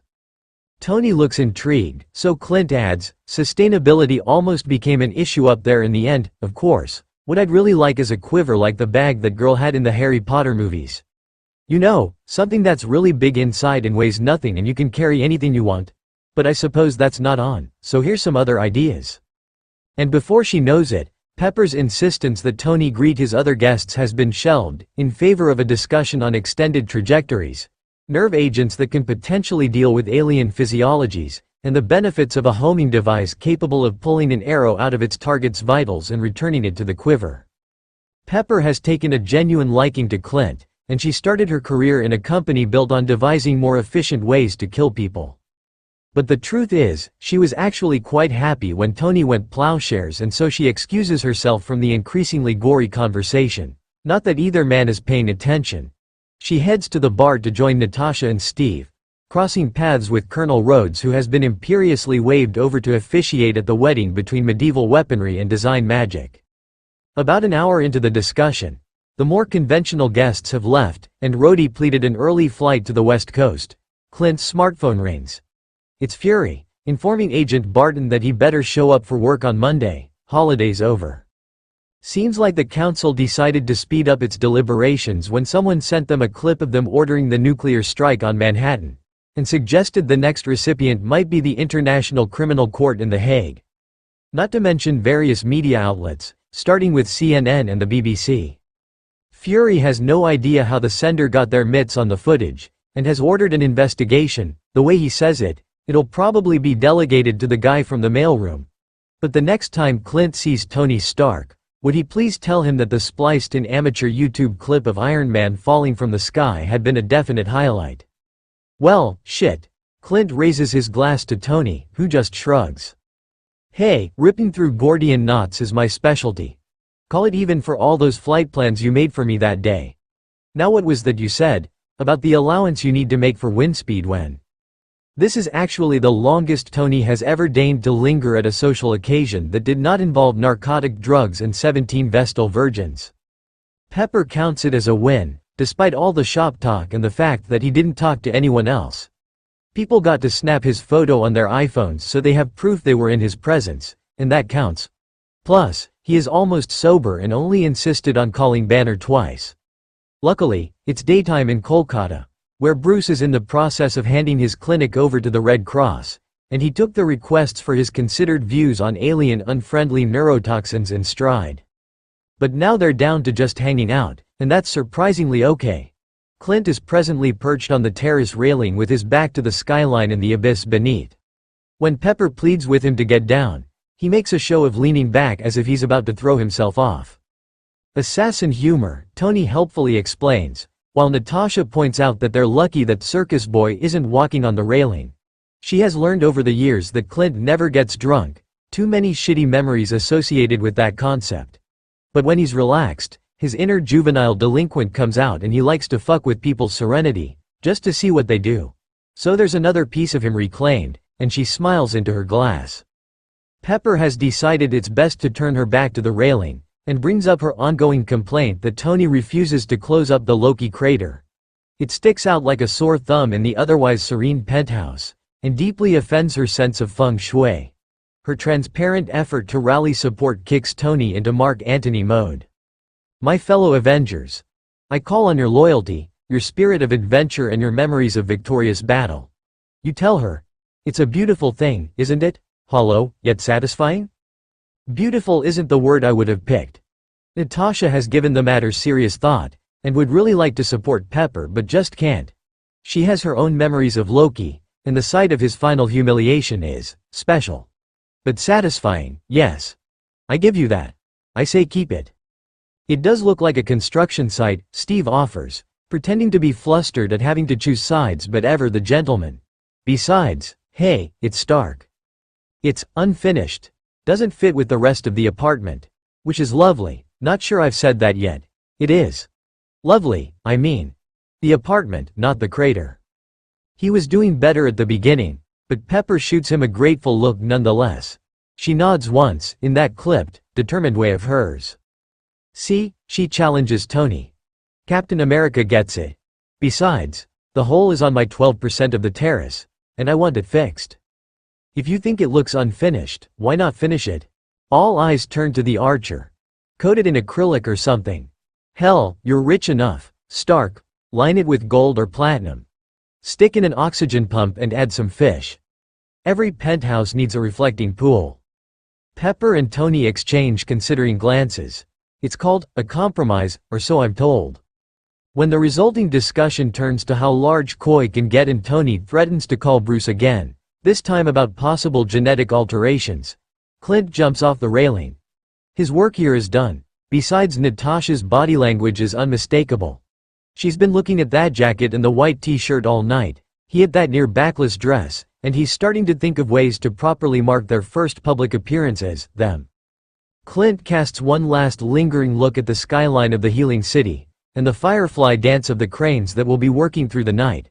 There's just one more thing he needs to ask as they head for the door. Hey, Stark, Clint calls out to Tony, who is headed for the bar to pour himself another drink to celebrate the unexpected peace agreement with Pepper. Tony turns around, eyebrow raised. Since we're into repurposing stuff now, you got 8 cameras up here, right? Tony winces, even as Pepper's eyes widen and she mouths an unmistakable, 8? So tell me, does this Jarvis of yours still have the old security tapes from the day of the battle, or did they get fried? Jarvis, you heard the man. Do you? Tony takes a sip, swishes the liquid peat around in his mouth and wonders how the hell he'll explain the extra 4 cameras to Pepper. I can access security tapes dating back to the day I was brought online in this location, sir, in tones from nowhere. My memory is independent of this building's infrastructure. Clint breaks out in a grin that can only be described as wolfish. Great, he says. Think you could make me a clip of when the Hulk made that hole and email it? He notices 4 pairs of eyes on him and shrugs, not at all defensive. Should make a great screensaver for when I'm back at work. Central Park. Even on a weekday afternoon, Central Park in July is a busy place. With school out for the summer, the air is abuzz with frisbees and kites and the squeals of children. There are bikers everywhere, including where they shouldn't be, ringing their bells and shouting obscenities when joggers don't clear out of their path fast enough. By mid-morning, the usual flocks of Filipino nannies have descended on the various bits of open grass with their expensively dressed charges, chattering away with each other in Tagalog and politely reminding little Olivia or Lucas to please keep their sun hat and shoes on. It's an odd place to meet a god, but then it's not the first time Clint has come here for that purpose. The day is a gorgeous one and he has decided to walk up from SHIELD's Manhattan base, where he'd been finishing his latest mission report. After hours spent cooped up in the lookout, his legs can use the stretch too. To say that he is curious would be an understatement. The summons, maybe that's not what it was meant to be, but that's sure how it came across, had arrived by email, via Eric Selvig's friend Jane Foster, the astrophysicist who'd given Coulson such a hard time in New Mexico and was sufficiently close to Thor to merit evac when the Loki shit storm hit. This is what it had said. I would meet the warrior Hawkeye at the place of our parting, at midday on the day that bears my name. Just how Thor himself might be communicating with his astrophysicist lady friend Clint also doesn't know, and frankly doesn't want to. The last thing he wants to see is any kind of direct wire to Asgard. Who the hell knows what would happen if someone there were to dial a wrong number and get him by mistake? On the other hand, the idea of a direct line to God is faintly ironic, given that Clint's latest mission had involved someone who'd used his instructions to bilk thousands of elderly followers out of their life savings. The good priest had regularly laid claim to the droit du Seigneur among the younger members of his flock. He knows, of course, that Thor is not a god. That label was bestowed on him by ignorant Vikings who knew squat about interstellar gateways. Not that Clint knows much more than them, except for a passing and unwanted familiarity with the materials needed to construct the fucking things. Plus, anyone who's seen the guy put away 6 helpings of shawarma, 3 extra large servings of fries, and 4 bottles of Pepsi, and heard the belches afterwards, knows that he's fundamentally a man. A man with an alien metabolism, and certain skills and abilities that come in handy in a fight, but a man nonetheless. By now Clint has rounded Central Park Lake and loosely bounds up the steps to Bethesda Terrace. He's a few minutes early. He's assuming that midday for Thor actually does mean noon and not 4 p.m. or something, and stops at a little concession cart on the terrace to pick up a bottle of water. The vendor, an enormous black guy with a Mets baseball cap and a toothy grin, barely gives Clint a second glance as he dives into the fridge compartment of his cart. Beautiful day, man? He says as he rummages among the ice cubes, hot and dry, good for business. Clint is glad that the guy apparently has no clue who his customer is, and once again counts his lucky stars that he spent most of the Chitauri battle out of reach of people's smartphones and subsequent YouTube immortalization.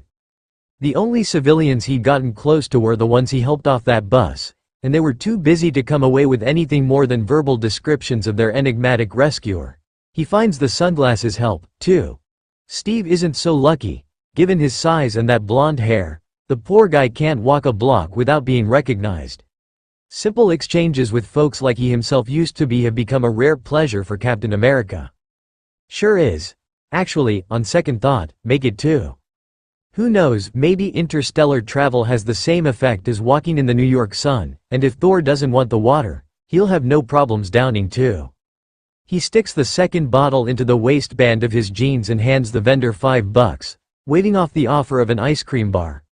Clint may have started out as a carny from Iowa, but once you've had a proper Milanese gelato, edible oil product on a stick just doesn't cut it anymore, no matter how warm the weather. Natasha would be proud of him. He sits down on the stone railing, cracks open his bottle, takes a deep draft and looks up at the sky. It's a cloudless cerulean blue, just as it had been that day in May when Thor had taken his brother back home, to face whatever passes for justice in Asgard. The terrace is exposed, sunny and sparsely populated. There's a handful of tourists snapping photos of the lake and the grand apartment buildings fringing the park, the water cart, and that's about it. Nobody is paying any attention to the guy in jeans and a t-shirt. Something that's about to change, Clint figures, as he finishes his water. Last time the place was used for a beam out to Asgard. Shield had blocked off access to the terrace and most New Yorkers were still cowering indoors or watching reruns of the battle on CNN. Floating down a sparkly bridge in broad daylight might just attract some attention. Oh, well. Can't be helped.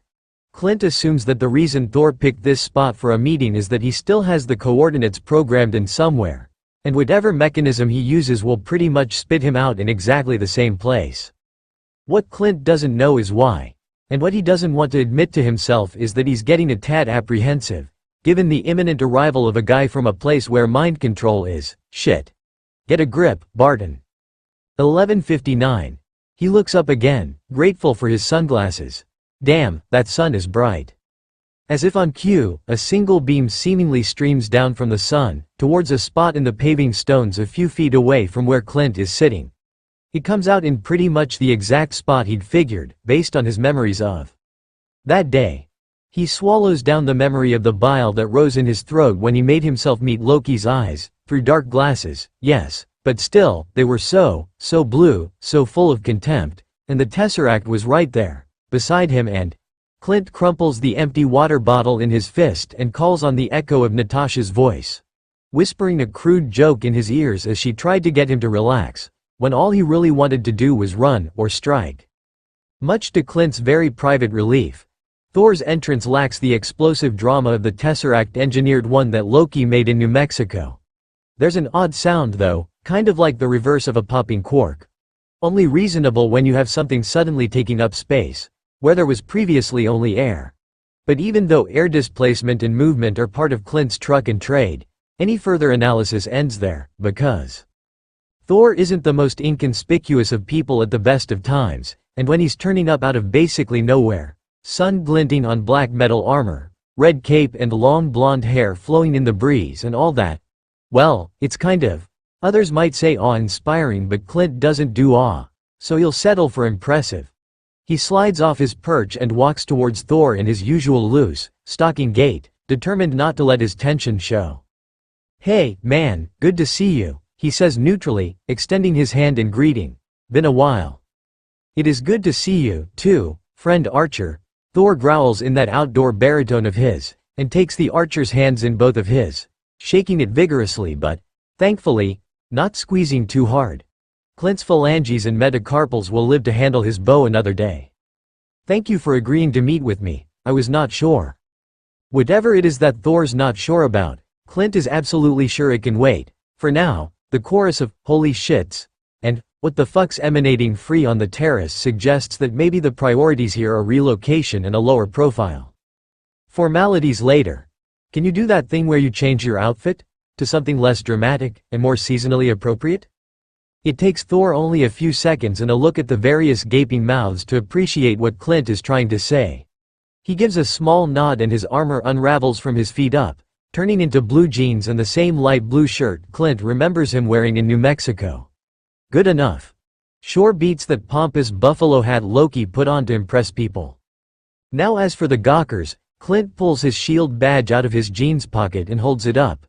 If you don't look too close, and people won't, they see what they expect, it could be NYPD.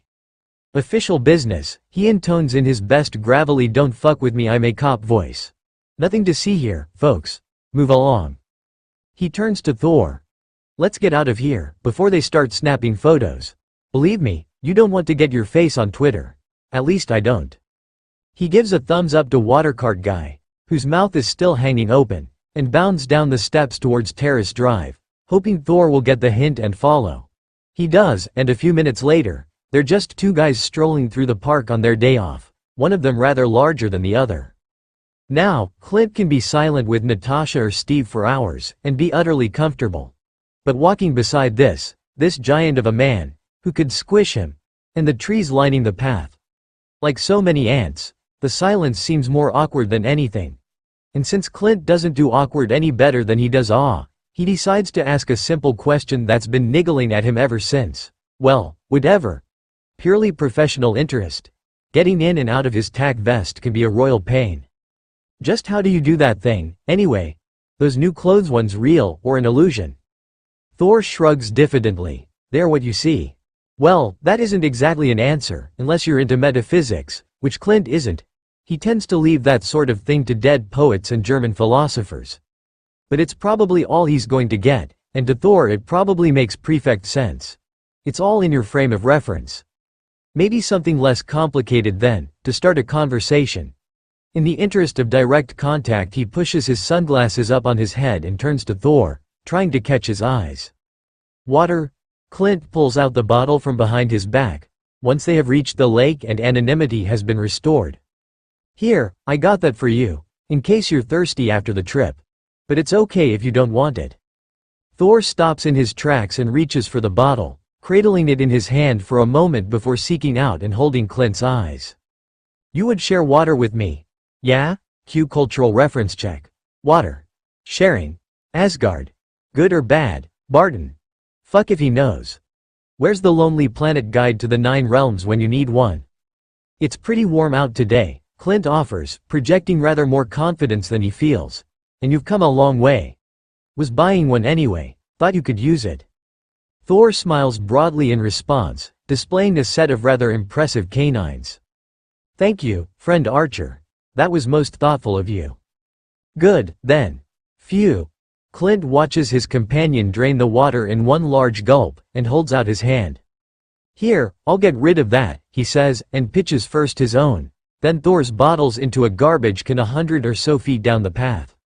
You have the most excellent aim, my friend, Thor comments, and Clint glances up at him, now mildly suspicious. Whatever reason his supposed teammate came back to what he calls Midgard for, it probably wasn't to comment on the patently obvious. Maybe he's feeling just as awkward about this rendezvous as Clint is? Time to cut the crap. Yeah, people have mentioned that, once or twice. But tell me, why do you ask to meet me? The big Asgardian grows still, and his face takes on a solemn expression as he looks down at Clint. You are right to wonder, friend Archer. I came for a reason. He takes a deep breath before continuing. I would speak to you of my brother. Oh, shit. Thor walks silently beside the man he knows as Hawkeye, the Archer. They fought side by side in honorable battle, broke bread together when the day was won, but they have never really spoken. He has other names, the Archer, names that Thor does not feel free to use because his comrade in arms has not formally shared them with him. It has been simply an absence of opportunity. That the Archer would do so Thor has no doubt, especially given this welcome gift of water.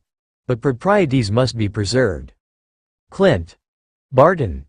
Those are the names the Lady Natasha had called the Archer, in that small and shattered place where the 6 of them had gone for their meal. She had said them repeatedly, as if to recall the Archer to their presence, to himself. At times he had seemed so far away, so lost in thought. Or perhaps she had meant to reassure herself that he was there with her, by naming him again and again? It had been clear to Thor then that the formidable flame-haired woman warrior and the silent Archer were more than comrades in arms. More than what he himself was to the Lady Sif.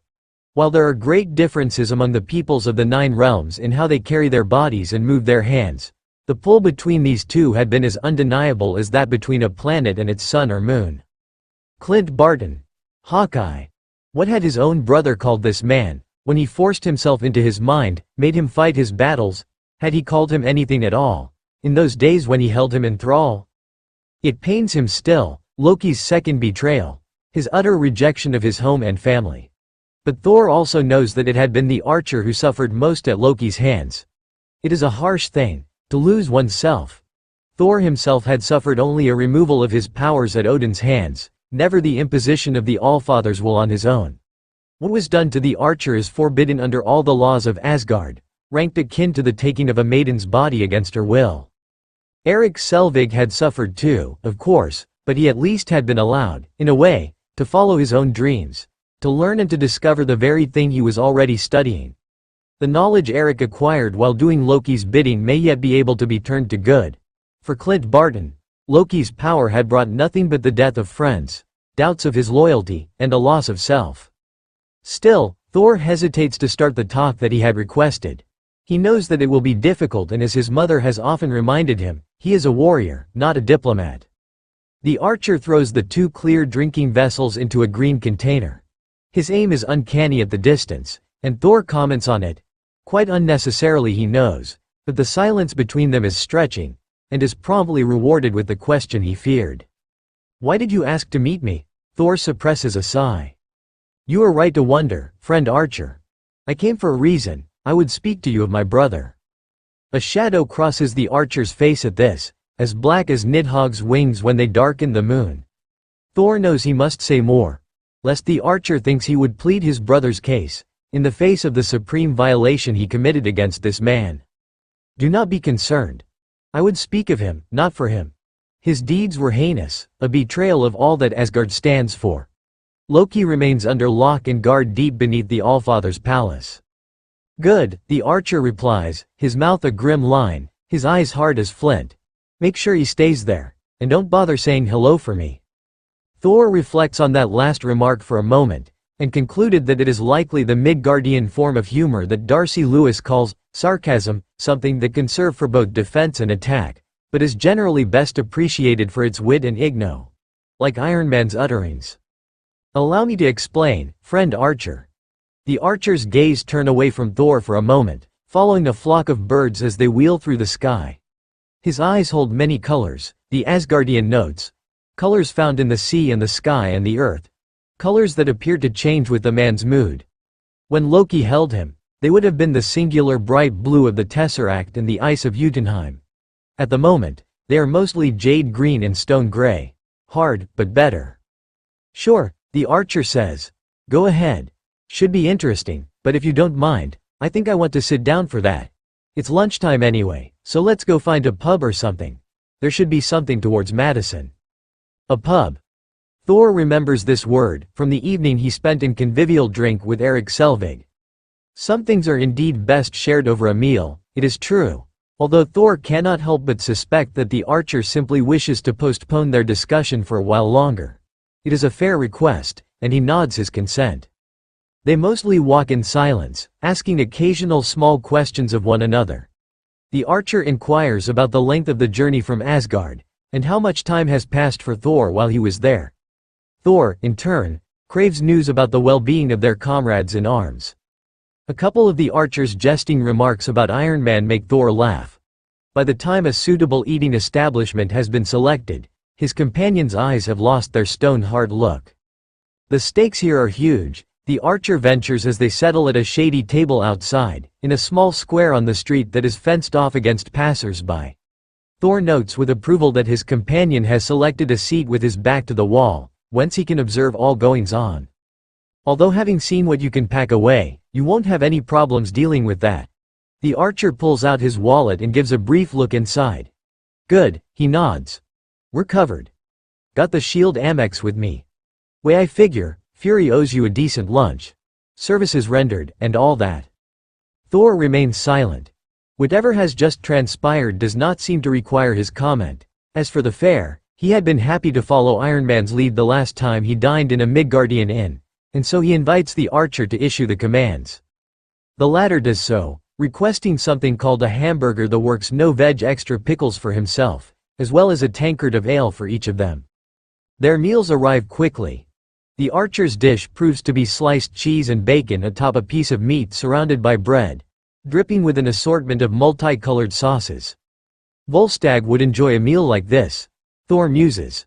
The opportunities for mischief and entertainment appear to rival its value as sustenance. This looks interesting, friend Archer. Thor nods to the waitress, a comely maiden with a dark ponytail who is still holding his plate. He tests out the words, hamburger, the works. Bring me 2 of those as well, wench. The serving maiden stares at him, her mouth open as if she would say something, but the archer shrugs at her and says, never mind my friend, he's not from around here. Wench is Norwegian for, young lady, no disrespect intended.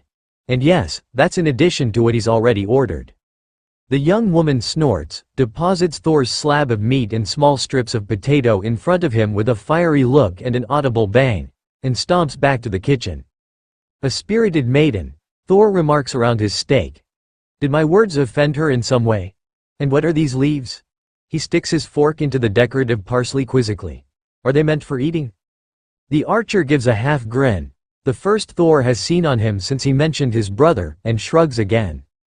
Personally, I don't touch that green stuff. Rabbit food, not fit for warriors. But I wouldn't call a New York woman, wench, if I were you. whether she's serving in a tavern or no, they're liable to pull out a can of mace or a taser. Thor actually winces a little at the unhappy memory that comment evokes. The archer raises an eyebrow but forgoes the obvious question. Instead, he grips his hamburger with both hands, as if for reassurance, and focuses a wary but unwavering gaze on Thor. He is ready. So, what was it exactly you wanted to talk about? He takes a large bite and waits. Thor, in turn, chews thoughtfully for a moment. The meat is succulent and pleasantly flavored, and must be given its due, before responding. I know it cannot be easy for you to speak of these matters, even now. I will be quick, and fear not. I will not speak of what he asked you to do, friend Archer. The archer relaxes a little at that but then cocks his head, a bit like a bird. Clint. Thor blinks back his surprise and swallows, his blue eyes wide. Does the archer know the gift he is giving, and at this time, of all times? You would give me your name, now? Well, yeah, if we're going to have this talk, which it seems like we are, and you came all the way across the universe to have it, you may as well call me by name. Clint. Or Barton, either's fine. I have but one name to offer you in return, Clint. I am Thor. The archer has used his name before, of course. The customs are different here on Midgard, Thor knows, and people call others more freely by their given name. Or they make up names as Iron Man does, with affection or contempt. Thor.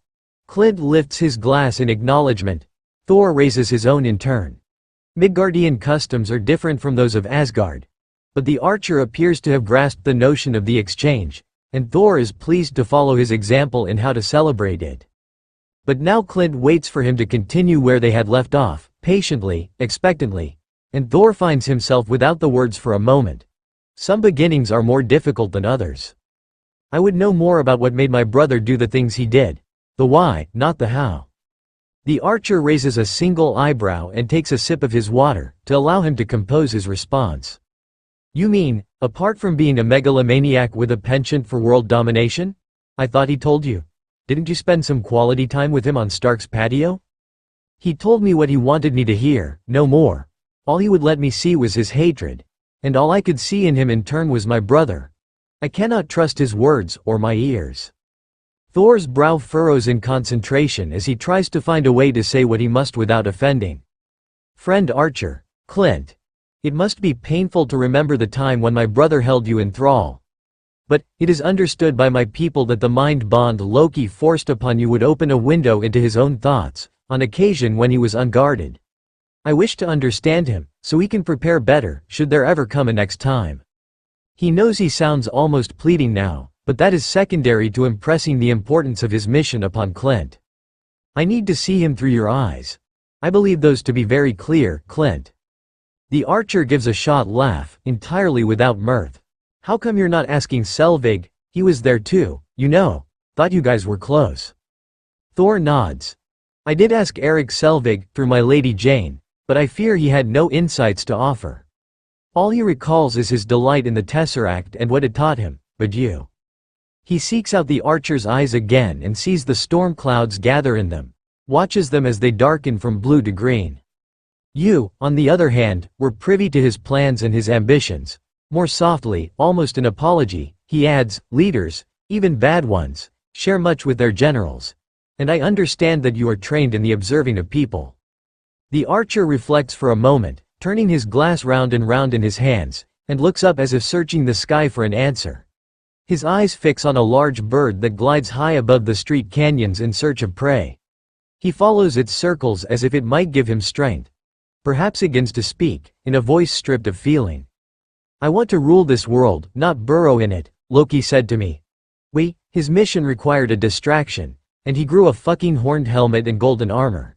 He wants to be seen, Thor, to be paid attention to. Whatever he does, he needs people to see him, worship him, kneel before him. Simple success. Achieving his objectives will never be enough for Loki. He has to make a splash. Thor takes this in and nods again, slowly, but remains silent. He knows there will be more. He kept talking about testing his mettle. Wanted to know about the Avengers initiative. Like he needed to prove that he was better than them in a fight, even if the fight wasn't strictly necessary to achieve his goals. Only an idiot seeks out a battle on purpose, but Loki has hubris to spare. Hubris. Sorry, forgot you're Norse, not Greek. Pride. Arrogance. Thinks he's so good, the world owes him whatever he can get, and that he can get anything he wants.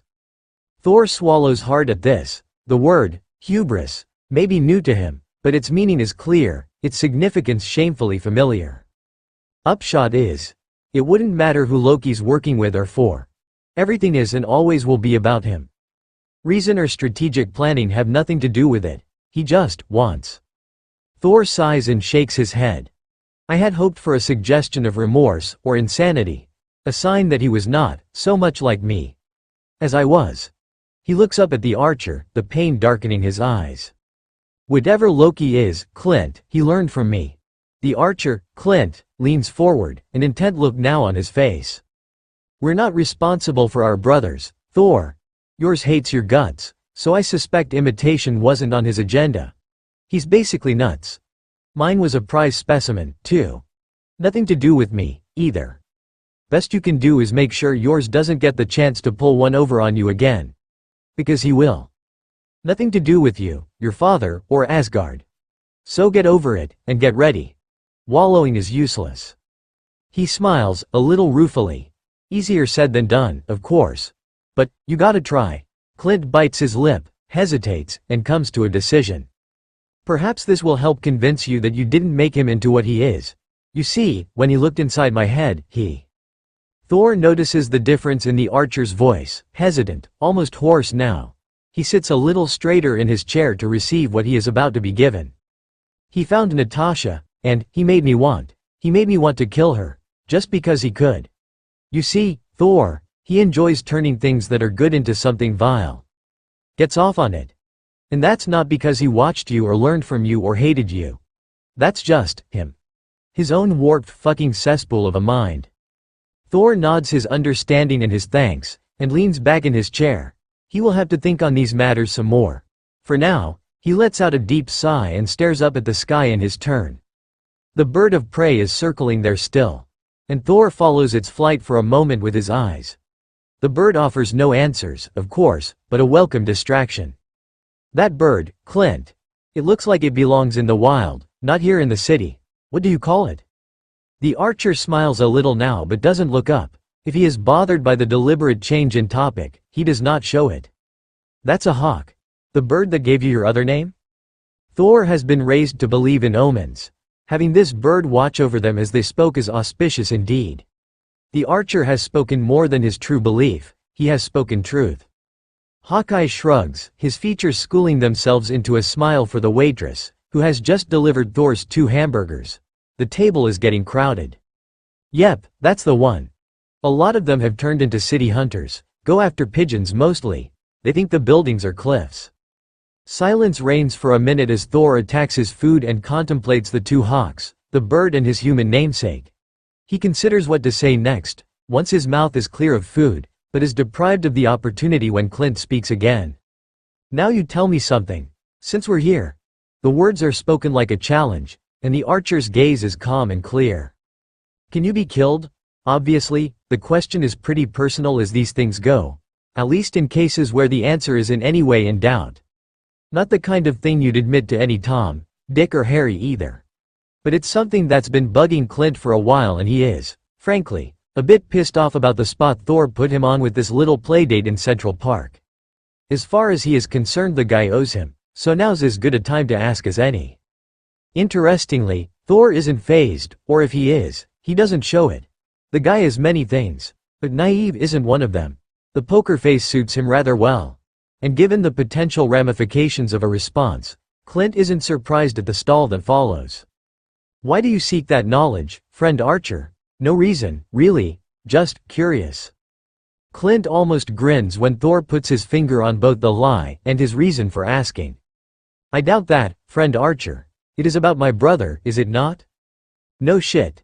The answer would be dynamite intel, in case his former slaver decides to turn up again. Or even just if Clint were to come across him again somewhere, somehow, with nobody looking. And it's a fair cop, Thor wanting to know. I did have an arrow pointed at his eye socket. What would have happened if he hadn't surrendered? Would you have loosened the arrow? Clint doesn't hesitate. Abso-fucking-lutely. Thor sighs. Yes, under similar circumstances to those the archer had suffered he, too, would seek his opponent's death, brother or no, in defense certainly, and possibly in revenge. Then Loki would have died. But know this, Clint, he is not of Asgard, but of Jotunheim. I have seen the frost giants perish, including by my own hand. They are indeed mortal. Clint does grin now, at the non-answer, the obvious diversion, and the sincere cleverness with which all of it was delivered. People don't give Thor enough credit for subtlety, given the way he talks, the way he fights, and that flashy outfit he wears. The way Clint figures it, Thor's shtick is probably normal for where he comes from. He is an alien, after all, but underneath the Hollywood appearance he's as crafty as the next guy when it comes to politicking and strategizing. Hell, he has to be, if he wants to run that realm of his. How someone might act in any given situation depends pretty much on their frame of reference, and that's something Clint always makes a point of considering before drawing a conclusion, or a bowstring. Noted, he replies, his nod signaling his willingness to let the matter drop. But there's something that he thinks Thor should be aware of. It's only fair, if they're to fight side by side again someday. Just one thing you should know, though. You remember New Mexico, when you barged into that shield compound they set up around your hammer, to get it back? Thor frowns a little. His memories of that time probably aren't happy ones, since he'd lost his powers. But the way Clint figures it, that's just too fucking bad. Won't hurt to remind the guy that everybody has days when they're not exactly themselves. Well, you won't know this, but I was there that day too, up in a crane, with an arrow trained on your carotid artery. Watched you knock out security guards one after the other, like a game of whack-a-mole. Kinda fun, actually. Clint shakes his head at the memory, and how he'd told Coulson that he was starting to root for that big unknown hurricane of a man who was tossing the pros around like dried leaves. Coulson never gave me the order to let fly, so I didn't. Could have, but didn't. Thought you should know. Thor has stopped chewing and stares at Clint thoughtfully in the wake of this revelation, his brows pulled together slightly. But if he intended to make a response, he doesn't get the phone rings, a short, imperious little beep that causes a smile to ghost across the archer's face. He gives his lunch companion a small, semi-apologetic smile and turns sideways to speak. Hey, having lunch with Thor? Yep, the very one. Tell you later, okay. Hey listen. Care to join us? He's only on his third plate, so he may be here for a while yet, sure. I was just about to order coffee. Okay, see ya soon. He sticks the phone back in his pocket and motions to the waitress. Hope you don't mind. I asked Natasha to join us. Don't think the two of you have ever really properly met either, have you? I mean, apart from Manhattan? Thor actually beams. Clint thinks that it's probably because he's relieved that the conversation can turn to lighter things now, but maybe he's actually happy to see Natasha again. Clint sure is. He got in from his first post-Loki mission late the night before, and it's been over a week since he's seen her. It will be a pleasure to meet the Lady Natasha once again, Thor says, at just about the same time as the waitress comes over. She stood bravely against the Hulk, and my brother's army. A true warrior, like the Lady Sif. The waitress seems to have forgiven Thor his earlier misstep in light of the business he's bringing to the place, and actually smiles a little at them. 4 complete lunch orders from a table for 2. And visions of a commensurate tip have taken the edge off her resentment, it seems. We'll need another place setting, Clint says. And do you have? What do you call that salad, with the squishy cheese and tomatoes and basil? My partner always orders that, so might as well get ahead of her. She'll be here in about 15 minutes, so no rush. I think you mean the caprese salad, the waitress offers, rolling her eyes at the species of ignorant male she is forever doomed to be serving. Yeah, that, and some garlic bread to go with. Oh, and another mineral water, and a double espresso for me, please. He looks at Thor, whose interest appears to have stirred at the mention of more food, and raises his hand in warning. You don't want that caprese stuff, Thor. Trust me. More rabbit food. Get some dessert instead. Thor points at a neighboring table, where someone is on their 3rd slice of pizza. How about some of this pie? Clint snorts, and shrugs. Sure, go for it, big guy. Not as sweet as you might think, though. But, whatever, your call. Thor hands his 2 empty hamburger plates to the waitress, and smiles artlessly up at her when she asks him if he's serious about having pizza for dessert. Her voice borders on the indulgent, even as she glares reproachfully at Clint for his apparent willingness to mislead his poor foreign friend. Whatever skills Thor possesses, awakening the protective instincts of tough women is clearly up there. Would you that I have something else then, my lady? I have learned that many Midgardian sweets are pleasing to the palate. I welcome your suggestions. I do like Pop-Tarts. Clint observes with interest as the erstwhile wench melts at being referred to as a lady, even as she is mildly horrified by Thor's idea of a dessert. He doubts the lady routine would work on Natasha, but then again, a few months ago he would never have thought he'd find her reading Cosmopolitan for anything other than research. The mud pie here's pretty good. The waitress is practically cooing now. I can have Rupert cut you an extra big slice, if you'd like. Mud? That does not sound very appetizing. Thor frowns and looks to Clint for translation, if not enlightenment. Clint can't help but grin. Frame of reference, indeed. Not quite what it sounds like. Much better, in fact. Tell you what, bring us two. He turns from the waitress back to Thor. And if you don't like it, Natasha will eat it. Apparently, dessert isn't bad for you when someone else ordered it. She's been stealing mine for years. The waitress recovers the menus before her odd patrons can change their minds again and disappears back into the restaurant. Thor is obviously just as relieved as Clint that the conversation has taken a new turn, and leans back in his chair to take advantage of the changed mood. He crosses his arms in front of his chest in the classic defensive posture, and Clint wonders just what could be next. This conversation has been all over the map already. Tell me something, my friend. And pray pardon any intrusion into matters that are private. But the lady Natasha and you do not just fight side by side, is this not true? You're betrothed? There's something about the complete artlessness with which Thor broaches this particular subject that cracks Clint's defenses before he ever even got the chance to put them up. But then again, he did get those inexplicably good vibes that day, in the New Mexico rain.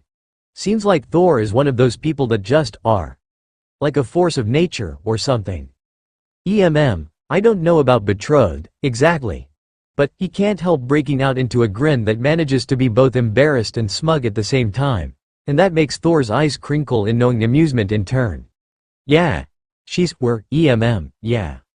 If Thor has noticed Clint's sudden inability to string a coherent sentence together, he doesn't give any indication of it. Instead, he nods with the utmost sincerity. She fought for you, your lady, when you were in Loki's thrall. That was clear to us all. My brother was not wise to cross her. And this is something of what I wish to speak also. You see, I seek.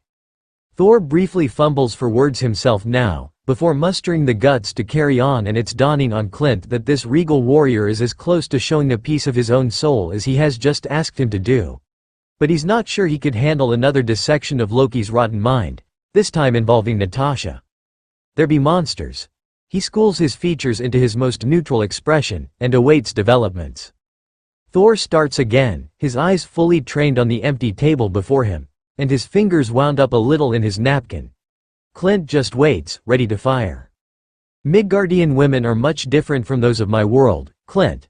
I found this with my Lady Jane, and her friend, young Darcy. I would seek your wisdom so I can avoid missteps. Clint is as close to speechless as he has ever been, and drops the neutrality as his voice cracks on the words he just manages to force out. Let me get this straight.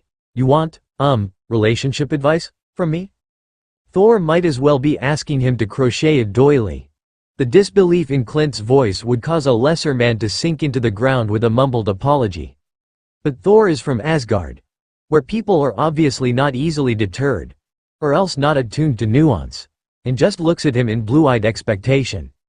Of all my fellow warriors and friends here on Midgard, only you and Iron Man are close to a woman. But I believe that Iron Man is not a suitable person with whom to discuss the fairer sex. He would simply take the opportunity to jest, and these are serious matters. Clint can certainly see that. He's come to appreciate Tony, up to a point, especially after the little stunt the billionaire pulled on his behalf with the WSC. But ask him a straight-up question, and you'd be hard-pressed getting something other than a stream of quotable quotes. You'd have to dig out what you need between the snappy lines. Not the sort of thing Thor would excel at, he suspects. That said, Clint hasn't really given the nature of his changed and changing relationship with Natasha much specific thought, beyond admitting to himself that it's the best thing that ever happened to him, apart from Phil Coulson. And so he remains silent for a moment, watching the waitress weaving in and around the wrought iron tables as he tries to come up with a response. Given Thor's reticence to engage Stark, Clint rather suspects that the Asgardian wants neither a manual on how best to please an Earthgirl, nor an exposé on potential technical incompatible woman of Kleenex. But if he's not interested in physical things, then what does he want? And what could Clint Barton possibly have to offer? Images start to race through Clint's head.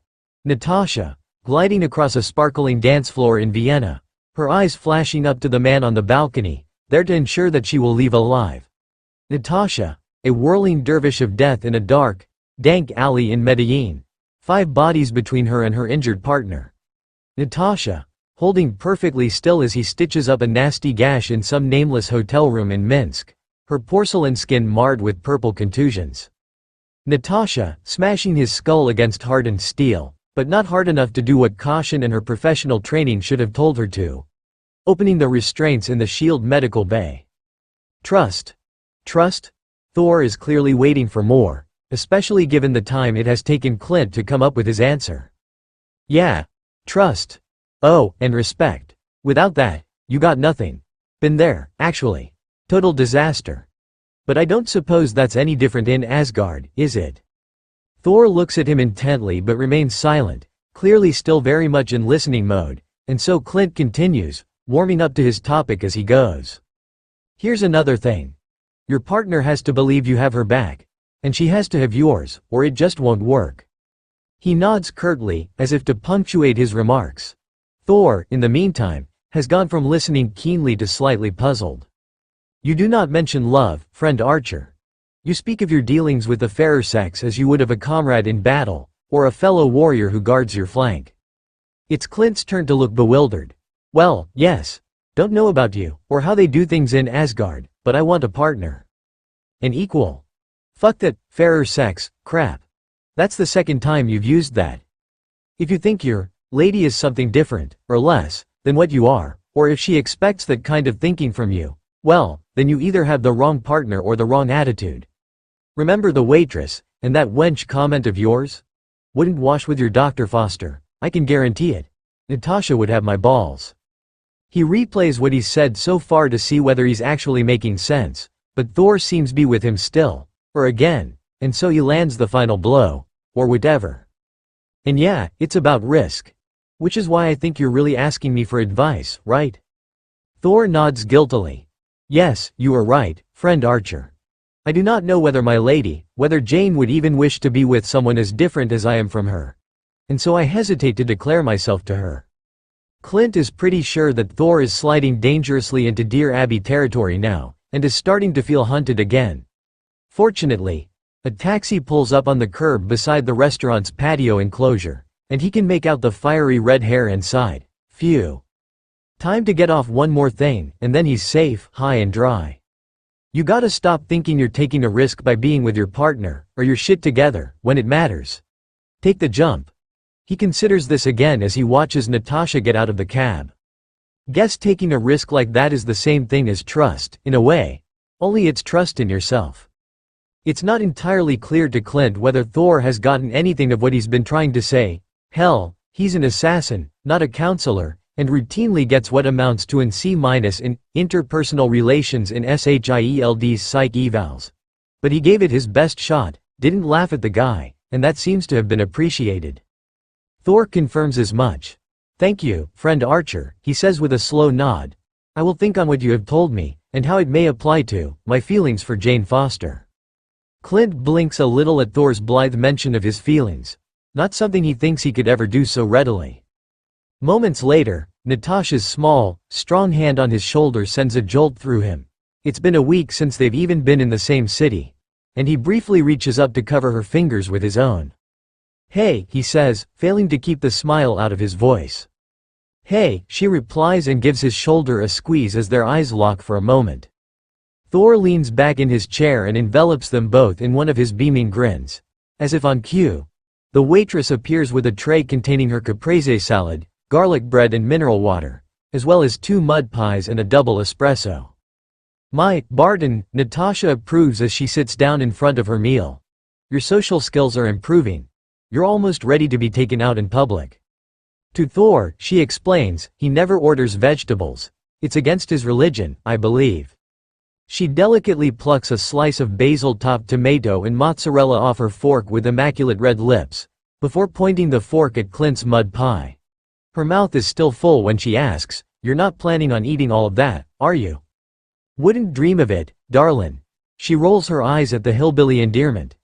Clint does like to play up to his carny cliché on occasion, usually when Maria Hill is around, but Natasha pretty much had this one coming. As it turns out, Thor rather likes mud pie, and is beginning to eye the half-piece Clint has kept for Natasha with a calculating gleam. Besides, Clint really wants some private time with his partner, whom he hasn't seen in a week. Time to throw a distracting flair. "Don't you have somewhere you'd rather be, Thor? Like Tromso? You think I should go there, now?" Thor looks a bit like an overgrown teenager now, that perfect blend between eager and insecure. A look Clint recognizes rather too well, as one he's been forced to suppress as little as 10 minutes ago. Clint shrugs. "Yes," he says simply. "You should, since you're in the neighborhood anyway. Surprise her. Just maybe try and find a less conspicuous place to take off from than Bethesda Terrace. Maybe one of those rooftops would be good." Thor looks up to the still blue sky, where the hawk has now been joined by its mate in drawing lazy circles above the city. Natasha, in the meantime, is giving Clint the "I expect a full explanation about all this" look. Thor has clearly made up his mind and gets up, reaching for his empty beer glass before reconsidering and letting his hand fall to his side. "You are certain that Director Fury will not object to compensating the host for this meal?" "He won't be offered a choice," Clint nods. "Go ahead. Roof's waiting." Of course, he'd meant for Thor to take the elevator to the top of whatever building suits his fancy, but he should have known better. It's pretty clear from his stance that the Asgardian intends to leap up instead. So much for anonymity. As it turns out, Thor's little display gets Fury off the expenses hook, when the manager figures out just who has been having lunch in his establishment and insists that it's on the house. Call it a New York thank you. Sometimes being recognized isn't so bad. Clint leaves a good tip for the suddenly starstruck waitress, though. Before he takes off for the roof, Thor turns to Clint, the expression on his face serious now, as if he has made an important decision. "You asked earlier if I could be killed, Brother Archer." He hesitates briefly, his unclouded blue eyes holding Clint's as he speaks and his hand extending to his teammate once again. Natasha looks from one man to the other, her slightly parted lips the only indication that she is aware that something important is about to be said. "It is well that you did not loosen that unfailing arrow of yours, that day in New Mexico." Clint does not respond immediately, his breath having momentarily failed him in light of the magnitude of the gift he has just been given. But then he clasps Thor's hand with his own, watching it almost disappear in the larger man's grip. When he speaks, it is with a solemnity he doesn't usually feel. "Yeah, I'm glad too, brother, more than glad." Chapter 4 Battleship. Even though the day is far from clear, the Manhattan skyline is visible over the horizon as a set of jagged teeth, rising from the gray sea. The helicarrier is stationed far enough from New York Harbor so as not to attract sightseers or pleasure craft. Small gunboats patrol a 3-mile perimeter for additional discouragement. But it's close enough to permit repair workers to be shuttled in without major logistical upheavals. The regular choppers make for a relatively easy commute to and from headquarters, but this is Natasha's first visit in over a week. If there is one thing she has always secretly liked about Nick Fury's pride and joy, it is the far too rare times when it is permitted to be a ship. In all her time with the Red Room, Natasha never got to spend any amount of time by, let alone on, the ocean. Standing on the deck of the giant vessel, feeling the wind in her hair and tasting the droplets of salty spray on her lips, always seems a bit like reclaiming a piece of her stolen childhood. There is just something about the vastness of the sea, the swell of the waves, that makes her feel free and alive in a way she has never been tempted to analyze more deeply. But even now, despite the reasons that have brought her on board, she suppresses an involuntary smile at the cries of the seagulls, creatures that couldn't care less about important missions and just want someone to throw them some food, now. Someday she may just stop by the cafeteria and pick up some bread to tear apart and toss in the air, just to watch what happens. Now, though, and this is a new development, the smell of the sea brings something else. It reminds her of Long Island, and the time she spent there with Clint after Manhattan. It's been 2 weeks since he left for his second mission since his reinstatement, and she is considering whether to admit that she missed him. What she cannot deny, though, is that she's here to wait for the Quinjet that will bring him back from Guatemala, even though she isn't quite sure why she came. Or how he will react to her presence. Think I can't handle myself, that it. A sudden movement below the surface catches her eye and she tries to focus on it, but whatever it is, it's elusive, camouflaged beneath the water's fragmented reflections of the cloudy sky. There it is, in the shadow of a wave, a shape, translucent and blue. The shape pulsates and moves, and suddenly there's another, and another, hundreds of billowing globes rising from the watery depths. Jellyfish.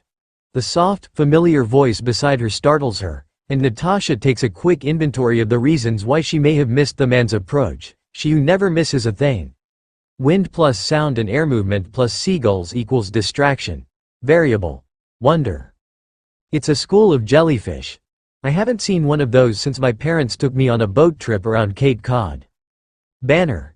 She manages not to flinch, but her grip around the railing tightens momentarily. I'm sorry if I startled you, Agent Romanoff. The wind-tousled scientist smiles sadly. I didn't mean to.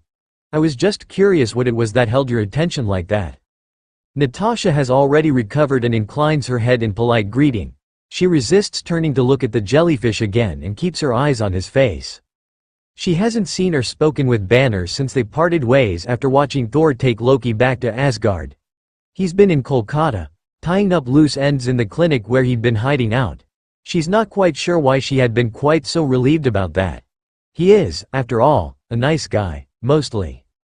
Dr. Banner. They didn't tell me you were back, she says, keeping her voice neutral.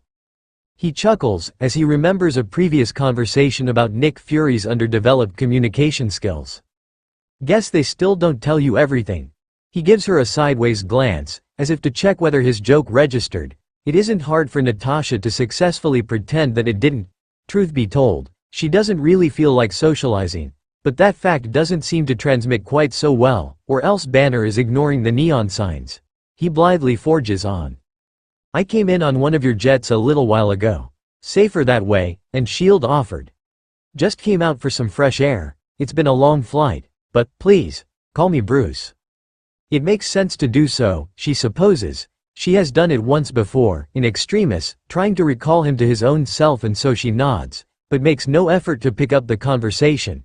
He does instead, with a vague gesture at the deck around them. It looks like they've been busy. Is it ready to fly again yet? She turns around fully now, her back to the railing, and allows her senses to be filled with the clanging of metal on metal and the ozone-rich scent of welding torches that waft in on the wind. This afternoon, she replies. Repairs are complete. What they're doing now is last-minute checks, making sure nothing pops off and falls on New York. Banner's eyes fix on a bank of windows where the color of the surrounding metal plates is slightly mismatched, obviously recent replacements. And he frowns briefly, as if he is trying to remember, or forget, something. It all seems pretty unreal now, doesn't it? He says it matter-of-factly, and she doesn't have to ask what he is talking about. That day. The day he turned into the monster, not once, but twice.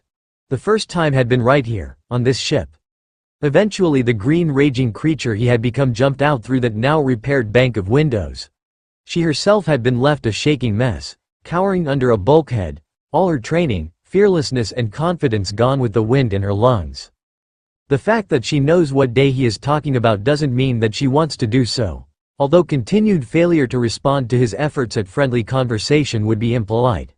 The Black Widow can be as abrasive as she can be seductive, but Banner does not deserve her stain.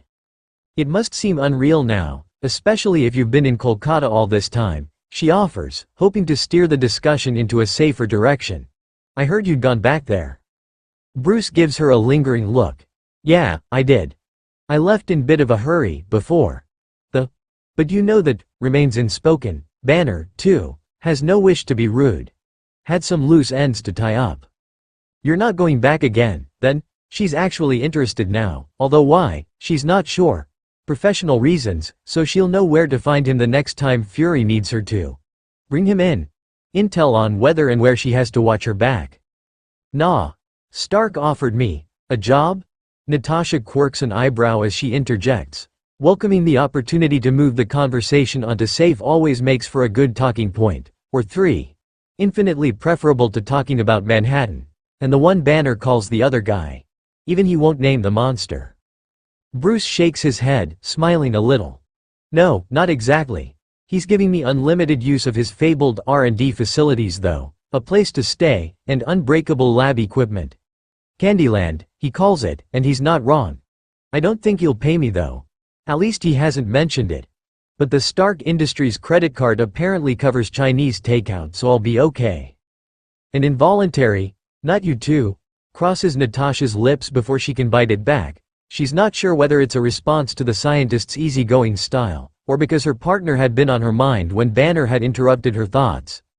Either way, the eyebrow he quirks at her requires an explanation. Clint lives on top of a 24-hour Chinese takeout. It's practically all he ever eats, except for steak, hamburgers and sweet stuff. It's why he picked the apartment. Banner nods in understanding. A decent stir-fry is one of life's undiluted pleasures. And yes, I remember him offering up his apartment, after the battle.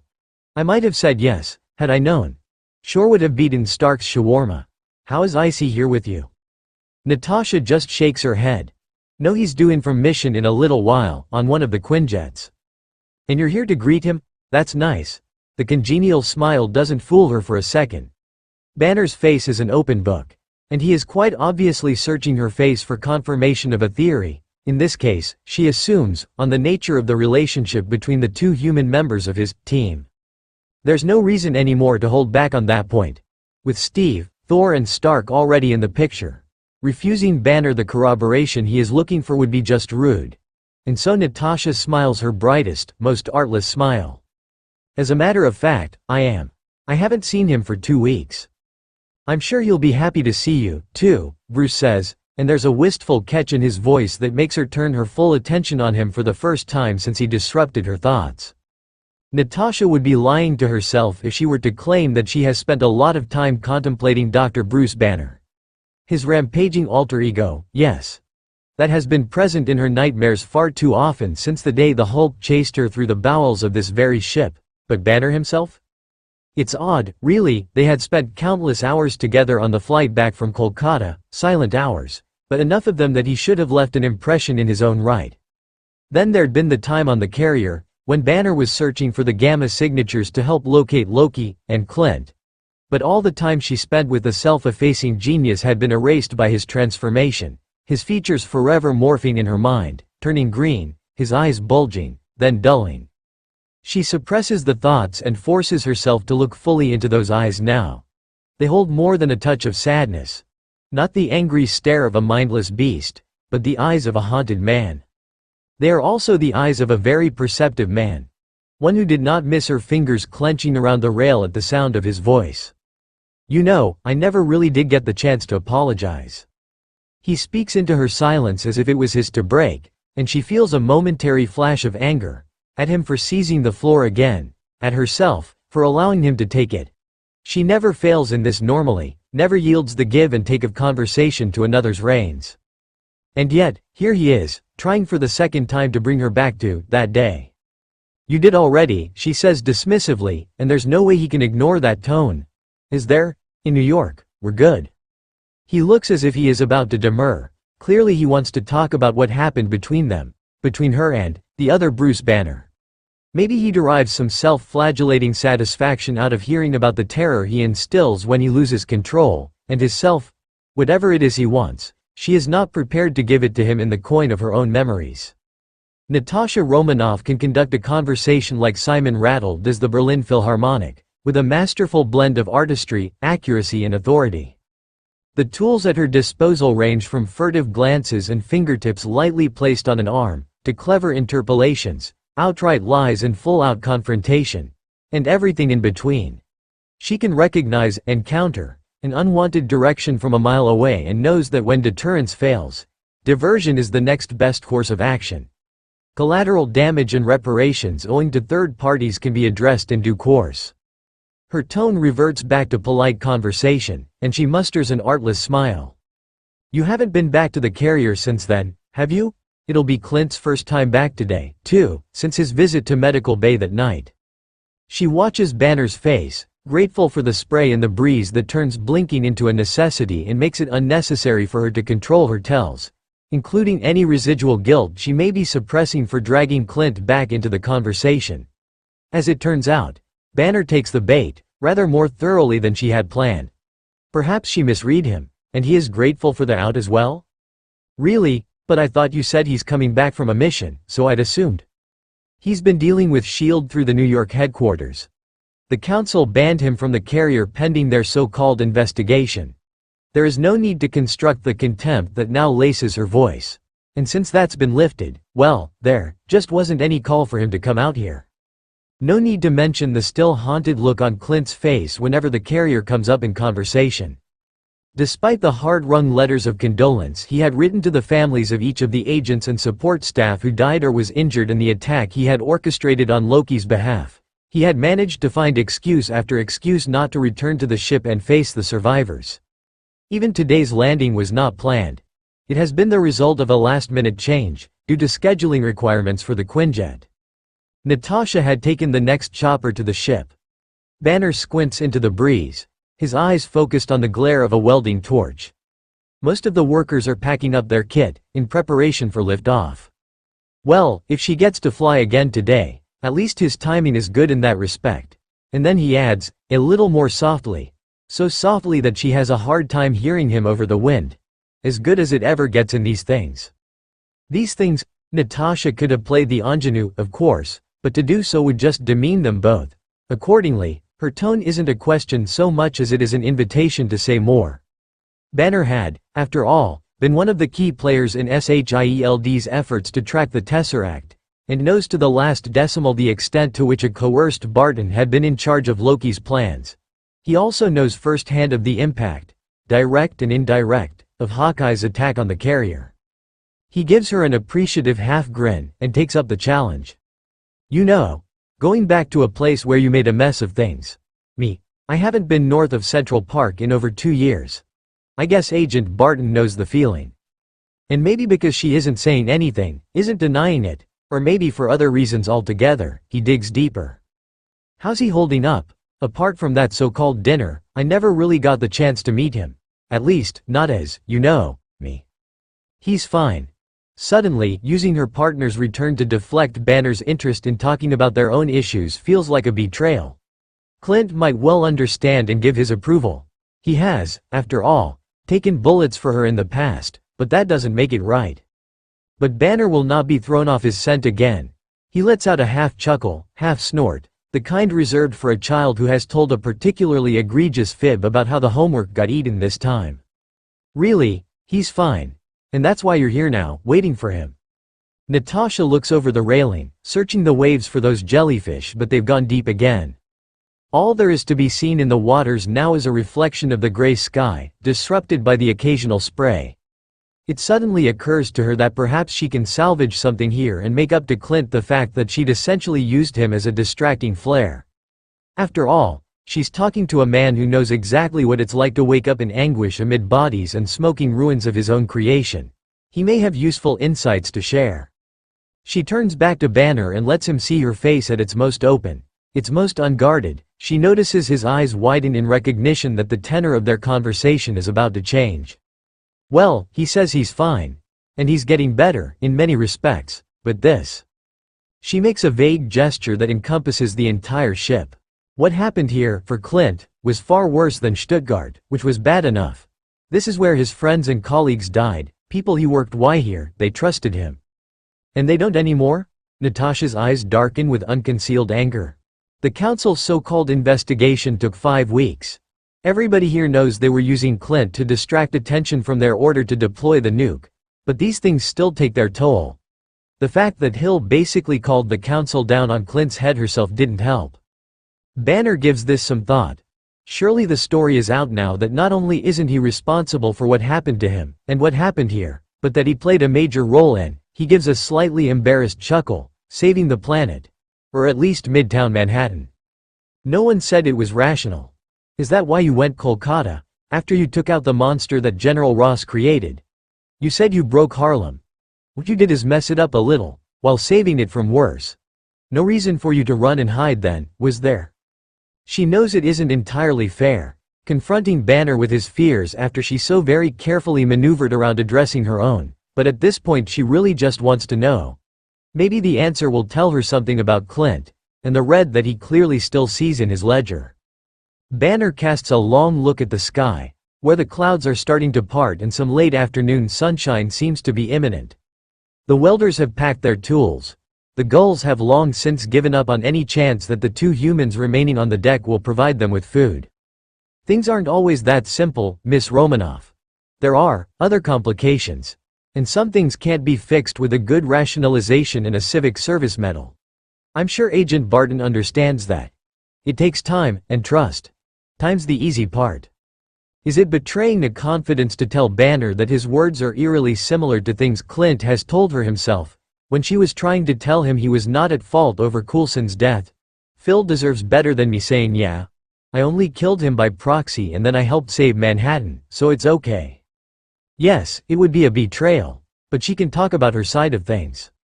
Clint would agree with you, I think, especially when it comes to the trust part. As for time, he's getting better, but he's not quite there yet.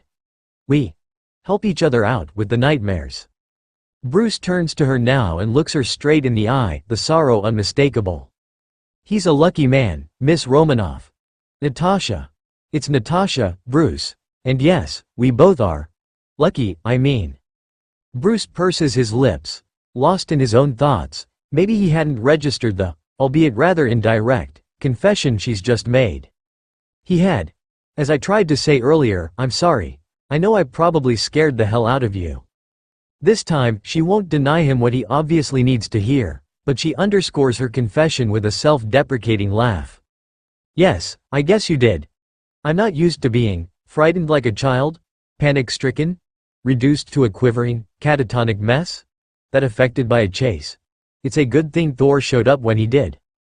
I don't actually remember the details, Bruce says, still holding her eyes. I never do. Just the rage, directed at something. Usually the first thing that gets in the way. If he wants her to know that it wasn't personal, well, she'd figured that out before he had finished his transformation. He'd fought so hard, knowing what would happen. It's okay. His determined headshake tells her more than he probably thinks. Much like Clint, the scientist seems unwilling, or unable, to accept absolution, however logical or willingly given. Maybe it just needs to come from the right source. She decides to elaborate because like Clint, he deserves no less. No, really. The fact that I still see green on occasion, he winces at that, doesn't mean that there's any blame. It is what it is. And yes, I was scared, more scared than I've ever been in my life. There. It's out. And, surprisingly, it wasn't all that hard. The next bit is even easier. I'm still working on accepting that, but it's got nothing to do with you, Bruce. Nothing. Like I told Clint, we're into a time of magic and monsters. And I don't mean just the Hulk here. And we need to adapt to that. All of us. Including you and me, and Clint. Her little speech is interrupted by 3 blaring sirens. The warning that the helicarrier will be lifting off in 5 minutes' time. The sound is followed almost immediately by the whine of the 4 enormous engines starting up. Clint's Quinjet will have to dock on the carrier while it's in flight. Better head inside, she says matter-of-factly, turning without checking that he is following her. He does, and so she adds as she goes. But whether you want to accept it or not, we're all better off, not worse, for what the Hulk is capable of. Without you, Loki would have won. You need to forgive yourself for things that aren't under your control. Is that what you tell Agent Barton? And does he believe you, that collateral damage is irrelevant? Is that why he hasn't been back here on the carrier? They've come full circle, but this time Bruce doesn't seem to expect an answer, despite the wearily cynical undercurrent in his voice. Maybe that's a form of progress.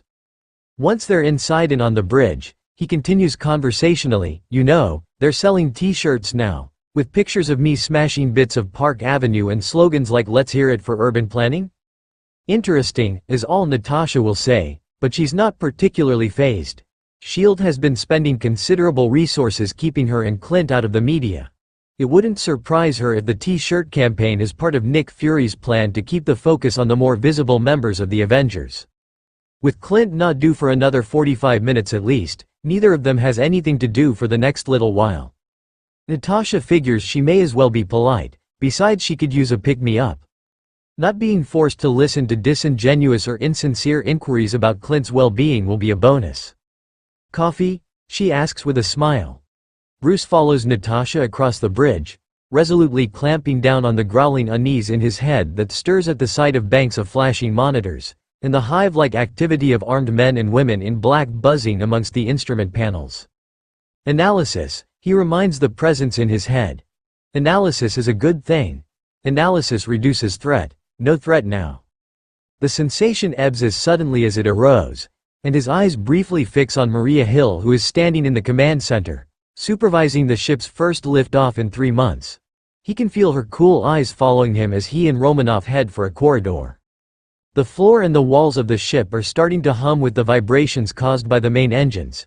It's a familiar sensation, from the time he'd spent here previously, arguing with Stark, calibrating and surveying the state-of-the-art equipment, examining Loki's scepter, until the presence in his mind stirs at the memories. "It's okay.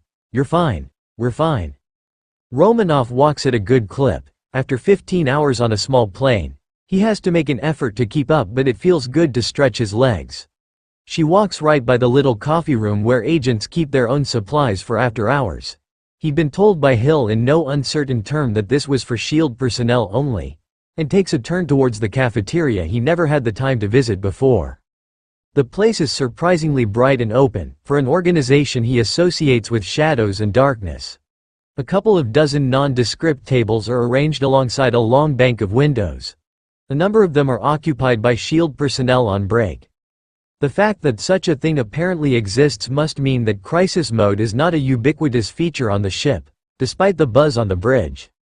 As Bruce watches, the view through the window changes to a swirling bank of white clouds and mist, which resolve as the ship climbs.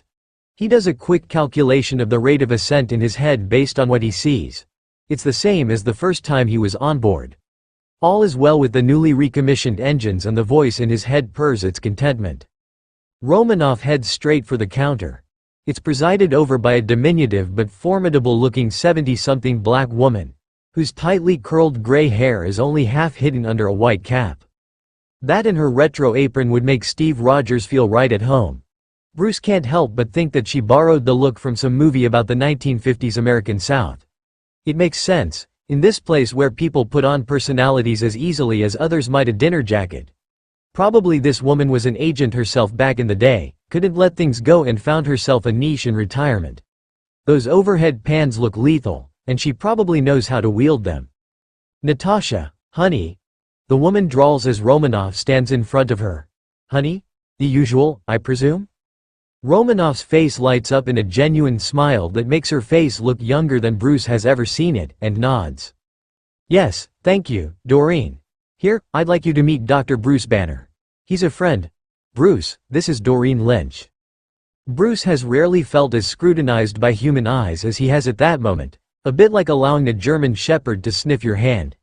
He doesn't doubt that without Romanoff's smiling introduction, he'd be standing here for hours, waiting for coffee that would never come. "Dr. Banner," Doreen says, glaring at him a little as she pours boiling water over a tea bag, from a metal box marked, "NR, I know who you are.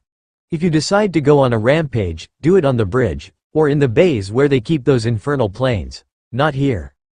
Bruce doesn't quite know what to make of this, but disagreement is probably not an option. He has a brief vision of a small figure in the other guy's path, dressed in a white apron and wielding a frying pan. Like that famous scene of the student with the briefcase and the shopping bags, staring down a row of tanks in Tiananmen Square. He nods deferentially. "No worries, Ms. Lynch. I promise to behave." It was obviously the right thing to say. Doreen disengages the flint in her eyes as rapidly as it had appeared. "And you want coffee?" Bruce asks hopefully. "Black, please." The simplicity of his request seems to please Doreen, and she bustles over to tap a big urn with a promising Starbucks logo. Before handing over the 2 mugs, though, she disappears in the back. When she returns, she is carrying a plate with 4 pieces of baklava. Natasha looks at the offering with a raised eyebrow. "Thanks," she says, "but I didn't ask for, you never do, honey. But you always eat his, and he's not here, so you might as well eat them before they go stale." There's a funny tone in Doreen's voice, one that Bruce can't quite identify, but it sounds like bitterness. But the baklava looked damn good, and he suddenly realizes that a sugar hit wouldn't be such a bad thing. Sweets are calming, aren't they? "Thank you, we'll be very happy to have those," he responds before Natasha can and grabs the plate. They settle at a table by the window, Romanoff taking the spot with sightlines to the whole room. Her choice leaves Bruce with the view, although he doesn't think the arrangement has anything to do with courtesy. The remaining clouds have dissolved and there's a glint coming off the sea below. With the sun low and reddening, small reflections in the glass towers on the horizon blaze brightly, as if the city is on fire, again. Sunset, not fire. He quickly stirs some sugar in his coffee and takes a deep sip. It's not great, but he's had worse. "Doreen seems like a character," he says. Natasha nods. She runs the ship, despite what Nick Fury likes to think. "Just don't ever have her meatloaf." Clint says if Stark was still in the weapons business, he'd pay a fortune for the recipe. They sit and sip their drinks in silence for a moment when a shadow crosses the window, followed by the slightly delayed scream of a jet engine. Natasha doesn't flinch, but Bruce notices her surreptitiously checking her watch as she reaches for a pastry. Barton's Quinjet. "If you want to leave," her green eyes lift to his, and a small frown creases the flawless forehead. Of course. Did he really think the Black Widow would up and run into the arms of her partner in the docking bay? "He's not exactly expecting me," she says, and Bruce thinks he detects the slightest hint of uncertainty in her voice. "I see," he says, and he does. He really does. Support can be a two-edged sword, both helpful and dangerous, and not always wanted. "Betty," and so he adds, in as neutral a tone as he can muster, "I'm sure you'll be glad to find that you happen to be here." Is what crosses her features now a hint of annoyance, a grateful smile, or just a flicker of pleasure at the feeling of the pastry in her fingers? Reading The Black Widow can be a bit like looking at a holograph, Bruce finds. What you see very much depends on the angle and the light, or else whatever it is she wants you to see. She says nothing, just pops the pastry in her mouth, and delicately licks the syrup off her fingers before wiping them on a napkin. One of SHIELD's agents wanders by, providing a welcome distraction with a spot of shop talk. The stitching on his black shirt reads Sidwell, and he seems intent on picking Romanoff's brain over some place or other in Moldova where she's apparently recently been, and he's headed for his next mission. Bruce takes it as a sign of acceptance, rather than disregard of security protocols, that Sidwell is asking in his presence. He's not sure how he should feel about that. After all, he isn't S.H.I.E.L.D. and not even sure why he's come back to New York to begin with. Stark's offer of unlimited research? Roger's request to join his team? The prospect of belonging to something bigger, like Romanoff apparently does? In the meantime, he is content to sip his coffee and watching the comings and goings around him. It really has been a long flight, and the caffeine seems to be loosening some knots in his brain. The susurrations of small talk are comforting after the growl of the Quinjet's engine, and before that, the endless blaring of horns, the bleating of neglected cows, and the millions of voices of Kolkata. But then, absolute silence falls over the room and heads turn towards the entrance. Romanoff's head snaps up. Her hands reach for her weapons, but still almost immediately. Sidwell turns to have a look, and Bruce himself twists sideways in his seat to follow the dozen or so pairs of eyes now fixed on the dark figure striding into the neon brightness. Hawkeye. Bruce takes in the black tack gear, the gun strapped to Barton's thighs, and the quiver and bow slung over his back. His bare arms are grimy, not as bad as after Manhattan, but he must have come in right off his mission. He certainly didn't stop off in his quarters to change. Barton's intense eyes sweep the room, as if he's assessing a nest of vipers for possible attack vectors, and there is an unmistakable tension in the set of his jaw. His fingers flex and twitch a little as he takes in the number of hostile stares. Bruce has, in moments of downtime, found himself resenting the impressive gear his fellow fighters get to wear, while he is stuck in ripped pants that cover his privates if he's lucky. But now he is startled into conceding that the sense of lethal danger Clint Barton exudes comes not from his outfit, nor even from the weapons he carries. No, it emanates purely from the way the man carries himself. a tightly controlled force, ready to explode into violence. A roar rips through Bruce's head as the other guy evidently agrees. From one moment to the next, his world narrows to wrestling that volcanic rage into submission. Friendly, he snarls at the inarticulate churning, like King Lear shouting at the ocean, and with about as much effect. Friendly, we fight together. Hulk and Hawkeye spent together in the city canyons of Manhattan. Despite the end in Stark's demolished living room, pointing their united forces at Loki, the snarling in Bruce's head refuses to abate.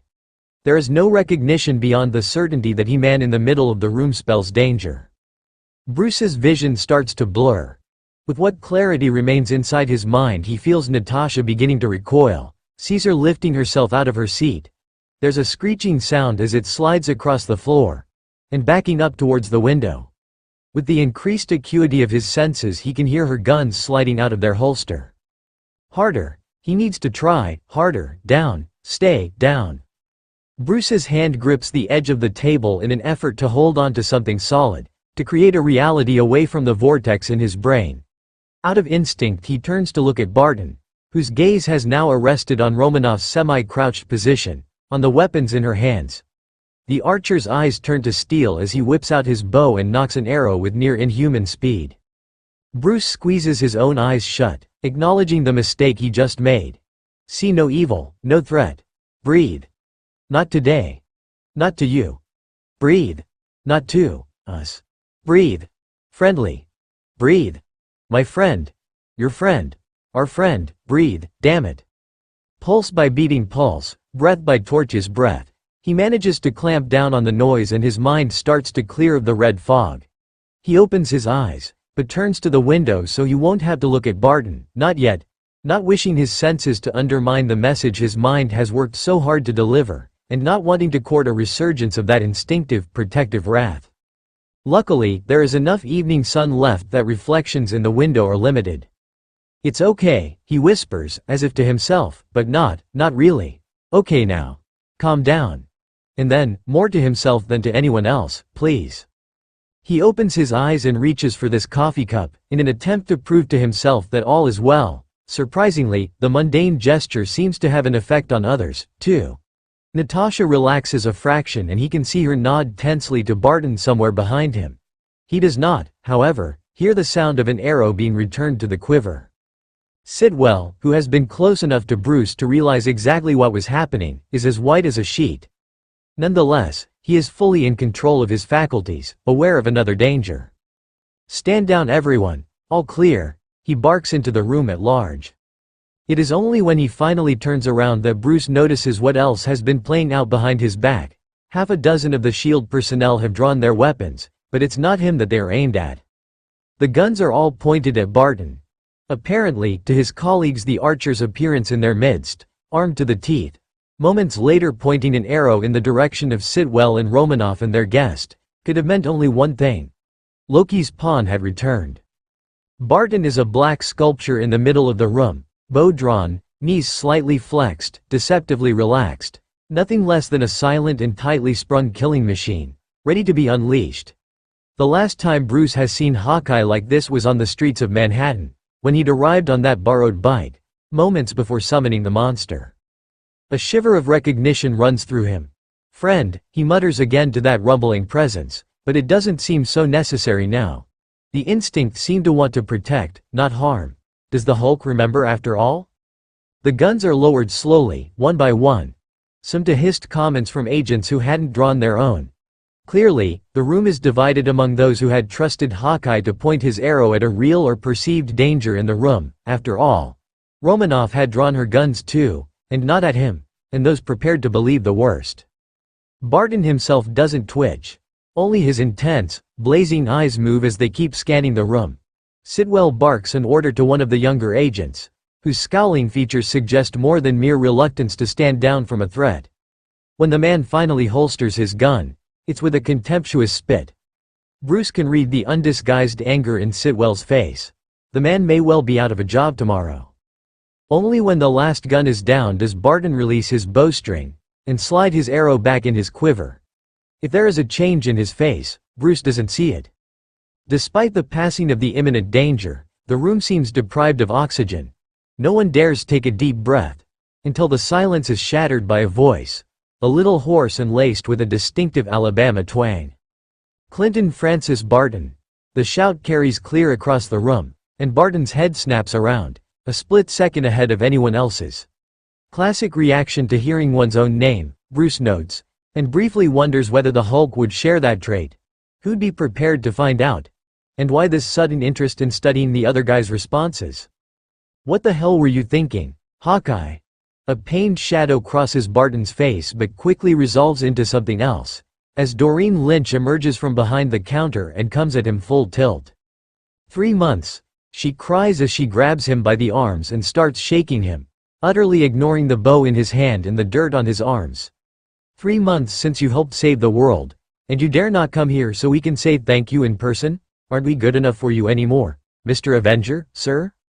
And then she practically throws herself at Barton's chest, leaving him little choice but to put his own arms around her and resting his chin on her head. She looks up briefly and whispers something, obviously meant only for his ears, which causes him to squeeze her a little tighter and to plant a kiss in her hair as he closes his eyes for a moment. The residual whispers in Bruce's mind cease altogether when Sitwell diffuses much of the remaining tension in the room with a snort, perfectly pitched to project across the room. "Yeah, Barton," he says. "About time you show your sorry ass on this ship. Doreen's been forcing us all to eat those goddamn baklavas she's been making for you every day, hoping you'd show up. Getting sick of the fucking things, I am." Barton gamely picks up the ball. "Did anyone say baklava?" Consummate professional that he is, his voice betrays not even a fraction of the tension that Bruce knows it must still hold.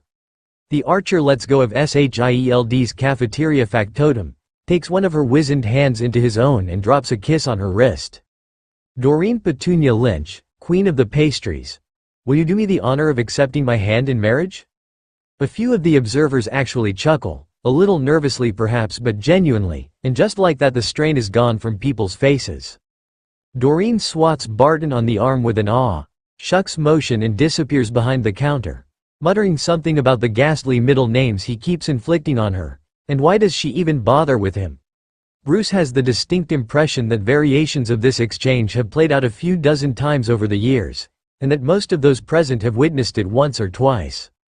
Minutes later, carrying a mug of steaming coffee and a plate piled high with baklava, bow over his shoulder and ignoring the other agents in the room, more out of habit than resentment, Bruce suspects.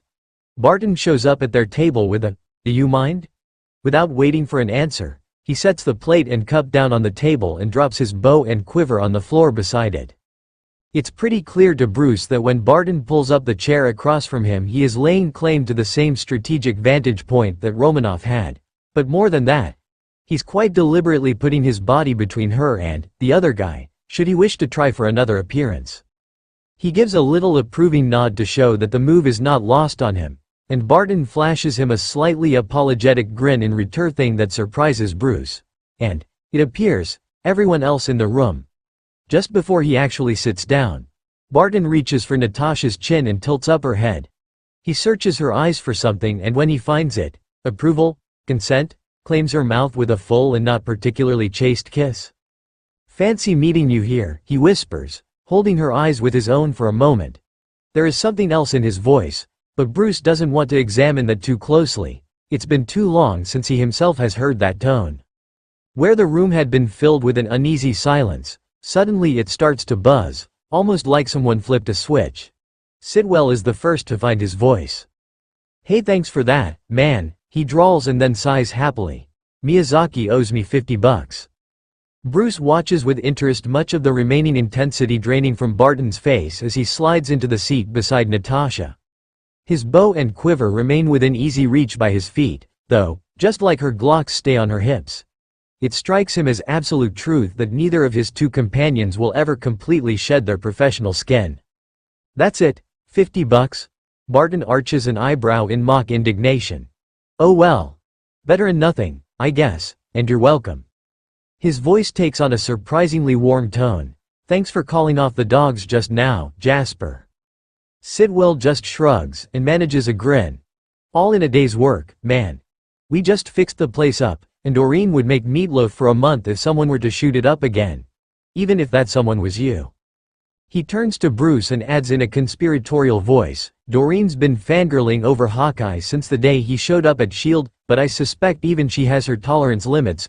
More seriously, he says, glad to see you back up here, Clint. Really, we missed you.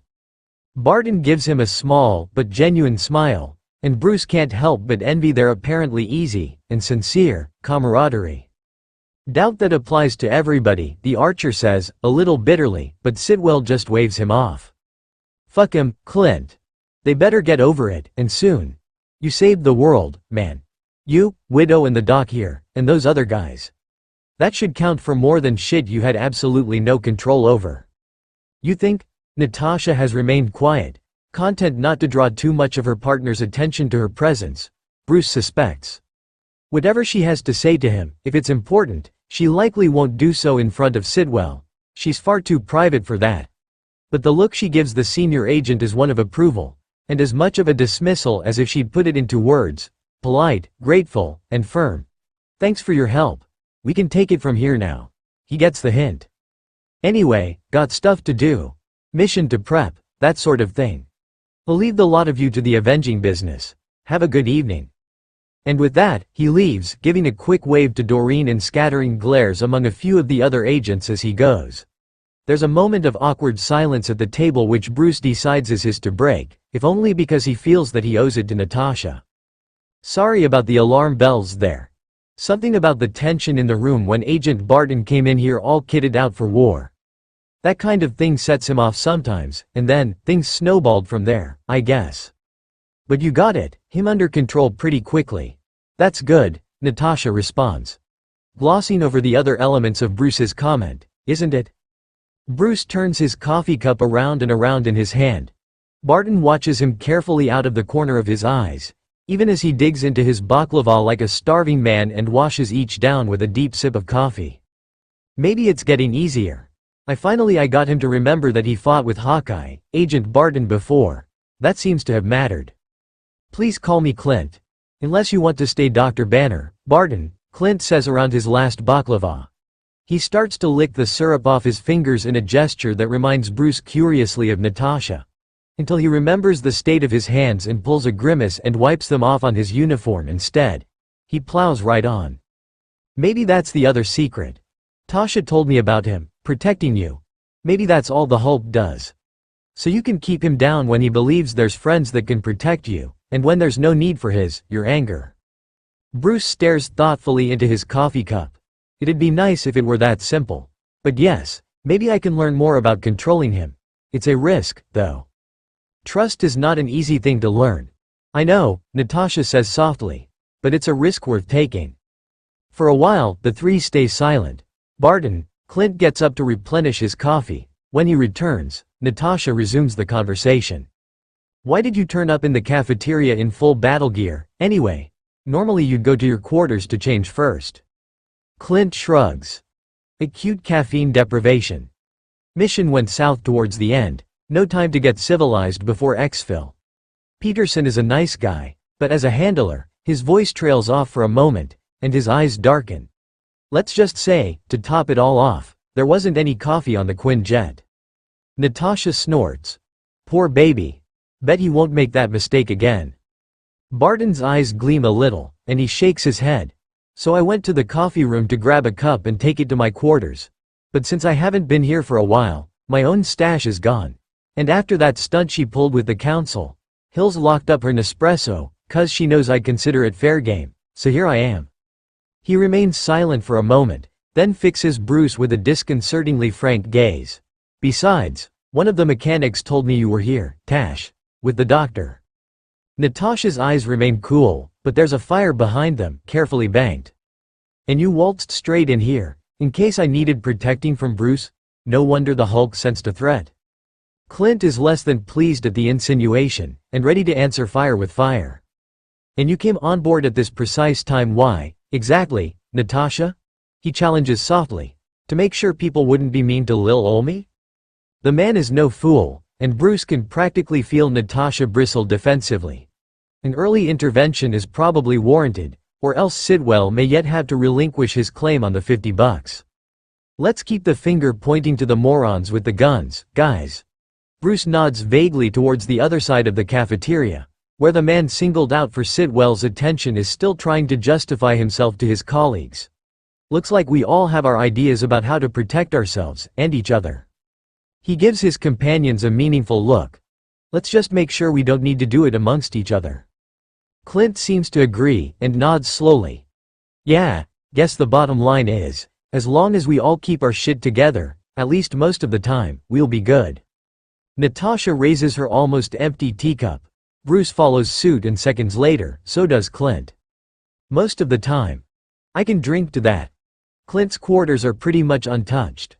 Regular cleanup must have been through a few times, though. The cobwebs he half expected aren't anywhere in evidence, and his favorite mug, which he's sure he'd left here the night of his post-Manhattan medicals, has been returned to the coffee room.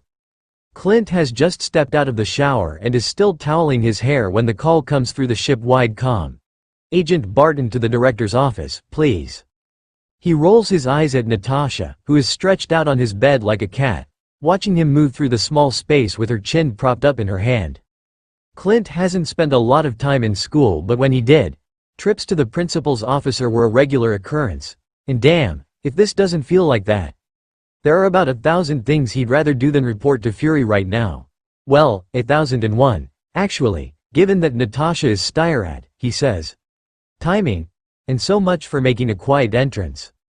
I think we blew that with that little scene in the cafeteria, she shrugs, her eyes following him as he pulls on one of the SHIELD uniforms from his closet. He mentally zooms in on the "we" and gives her a lingering look, ignoring the gist of the reference. Wonder if Fury's planning on giving us a spiel about fraternization, he muses. He only called you, not me, she points out, and he hasn't said anything to me, even though I've been back here a dozen times, so I'd assume not. Guess you're right. It's probably just a mission debrief, Clint concludes as he buttons up his shirt. Guatemala had been a bit of a dog's breakfast, not least because he'd been test driving a new handler. For the first few minutes, that is in fact all it is. A debrief. It starts off pleasantly enough, with a cup of steaming coffee waiting for him. Colombian, Hill says, her usual poker bitch face firmly in place. Well, what'd you know? From her personal stash. Second time ever she's done that voluntarily. Maria must still feel guilty about sicking the council on him. Maybe he can parlay that guilt into the combination for her Nespresso strong box. Worth a try, it's good coffee. For the next 10 minutes or so, senior management takes in Clint's views on the mission and on Peterson, who, interestingly, hasn't been called in to join him. No one tries to dispute his summary, namely that Peterson needs to learn how to listen. Not without potential, but for fuck's sake don't use him as backup for newbies until he figures out where he fits into a mission. Clint is glad to have that over with, and since he has no interest in rehashing what happened in the cafeteria, he gets up to leave. He doesn't particularly want to rat on Banner and how close he came to hulking out, security risk or no, the man's on his side, and seems to have a lid on things. Fury holds up his hand to stop him. Before you go, Barton. Yeah? Clint very carefully keeps the resignation out of his voice. Now what? Now that this boat is back in the air, there's something we need to put up, and the sooner the better. Not what he expected. Alarm bells ring, like what? A plaque. Oh shit. Don't tell me, What kind of plaque did you have in mind, sir? Fury is not fooled for a minute. Clint isn't exactly surprised. He doesn't really do disingenuousness well, at least not for people who know him as a calculating, cold-blooded killer. Fury's reply carries more than a tinge of reproach for the attempt. The kind you put up to commemorate dead colleagues, Barton. The director does tactful about as well as Clint does disingenuous. There isn't really anything Clint feels like saying in response to that, and so he doesn't. Instead, he swallows the bile that threatens to rise in his throat and waits for the other shoe to drop. Fury doesn't ever throw out this kind of thing on its own. There's always more, sure enough. And I think it would be a good idea for you to be the one to hang it up. What the? Now Clint really is speechless. His mind a tornado of emotions, few of which he can put a name to, but anger is quickly taking top spot. With all due respect, sir, I don't. With a quick side glance at Hill, who's gone uncharacteristically quiet, Fury growls his response. I knew you wouldn't like it, Barton. But you need to own the shit that went down here, without wallowing in the blame. We know what Loki did to you, and this'll show everyone that Hill and I have your back. Fuck the council and their dumbass investigation. Besides, this is a SHIELD matter. We honor our own, the dead and the living. It's one of the longest speeches Clint has ever heard Fury deliver, and that in itself gives him pause. He's still not happy about the idea, but the strategist in him can sure see the logic. Maybe in time, he'll see the wisdom, too. And so he nods, like the soldier he is, short and precise. The best he can do for now, he hasn't got any words, and relaxes into an ease position to await further orders. Fury taps a comm line to his assistant, asking her to make a ship-wide announcement for people to come to the bridge, at 1900 hours, all personnel not needed for flying operations. Clint still doesn't like it, but this way at least Natasha and Banner will be there. Maybe Steve, if he's on board. Be good to have the backup. One more thing, Fury says, and his voice is curiously gentle. You may want to have a look at the thing before you go out there, Barton. Hill gives him a look that borders on the sympathetic. Like he really needs to look at the list. But maybe if he spends some time with the names now, by 1900 the thing will just be a metal object. Yeah, right. Clint goes over to where Fury is pointing. A large, flat object wrapped in cloth is leaning against the wall in a corner. He picks it up and takes it over to the desk to unwrap. It's heavy as shit. The kind of brass artifact designed to pay homage to the helicarrier's distant nautical heritage. It'll stick out like a sore thumb against all the tech on the bridge. The polished letters stand in relief against a darker background and the whole thing shimmers greenish gold. Not a tinge of blue. Maybe that's the point? Hill steps up silently behind him as Clint's fingers start to brush across the names. Aaron, S. Al-Mahmoud, K. Bear, M. Benson, J. Brinsky, D. Charles, A. Chowdhury, S. Collins, J. Davidson, P. He stops cold as he feels Fury's one-eyed stare like a physical thing.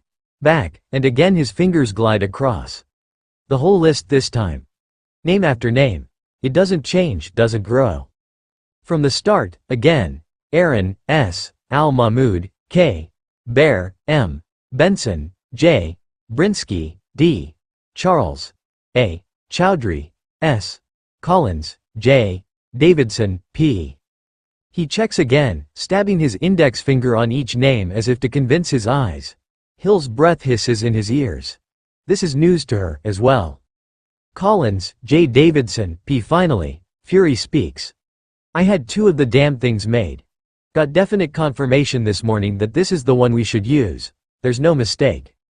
Clint swallows, nods slowly and picks the plaque up, weighing it in his hands. It doesn't feel quite so heavy anymore. Chapter 5, Clouds.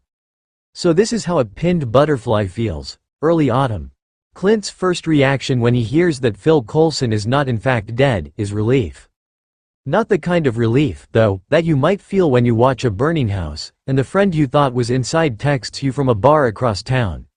That kind of relief is simple and easy, and Clint's life doesn't lend itself to simple and easy. No, the relief he feels is a momentary, heady feeling that maybe, somehow, this single death that wasn't could erase the dozens of others that are carved into his ledger. But that's bullshit, of course, and perhaps unfortunately, Clint isn't big on self-delusion, either. The eyes of the people staring at him as he holds up the plaque only confirm what he already knows. That the list of names on it is still longer by 68 than it should be, and that weighing the thousands who survived against the hundreds who didn't works a lot better in theory than in practice. The facts are there in his hands, neatly cast in bronze. Plus, this is SHIELD, where life and death are concepts that are at best relative, and whatever Coulson's resurrection might mean, it sure as hell isn't to provide absolution for Clint Barton's sins. So all things considered, relief lasts about a third of the way through the memorial ceremony. Up to the moment when Fury starts reading all the names on that good damn plaque out loud. Clint loses it somewhere around the D's, but luckily, in a manner of speaking, he's had a childhood's worth of practice in slowing his breathing and turning to stone when what he really wants to do is scream. Exposing your guts, he learned at the hands of his father, just leads to harder blows and smarter targeting. He manages to relax his hands just before his nails dig into his palm and wreck his aim for a week.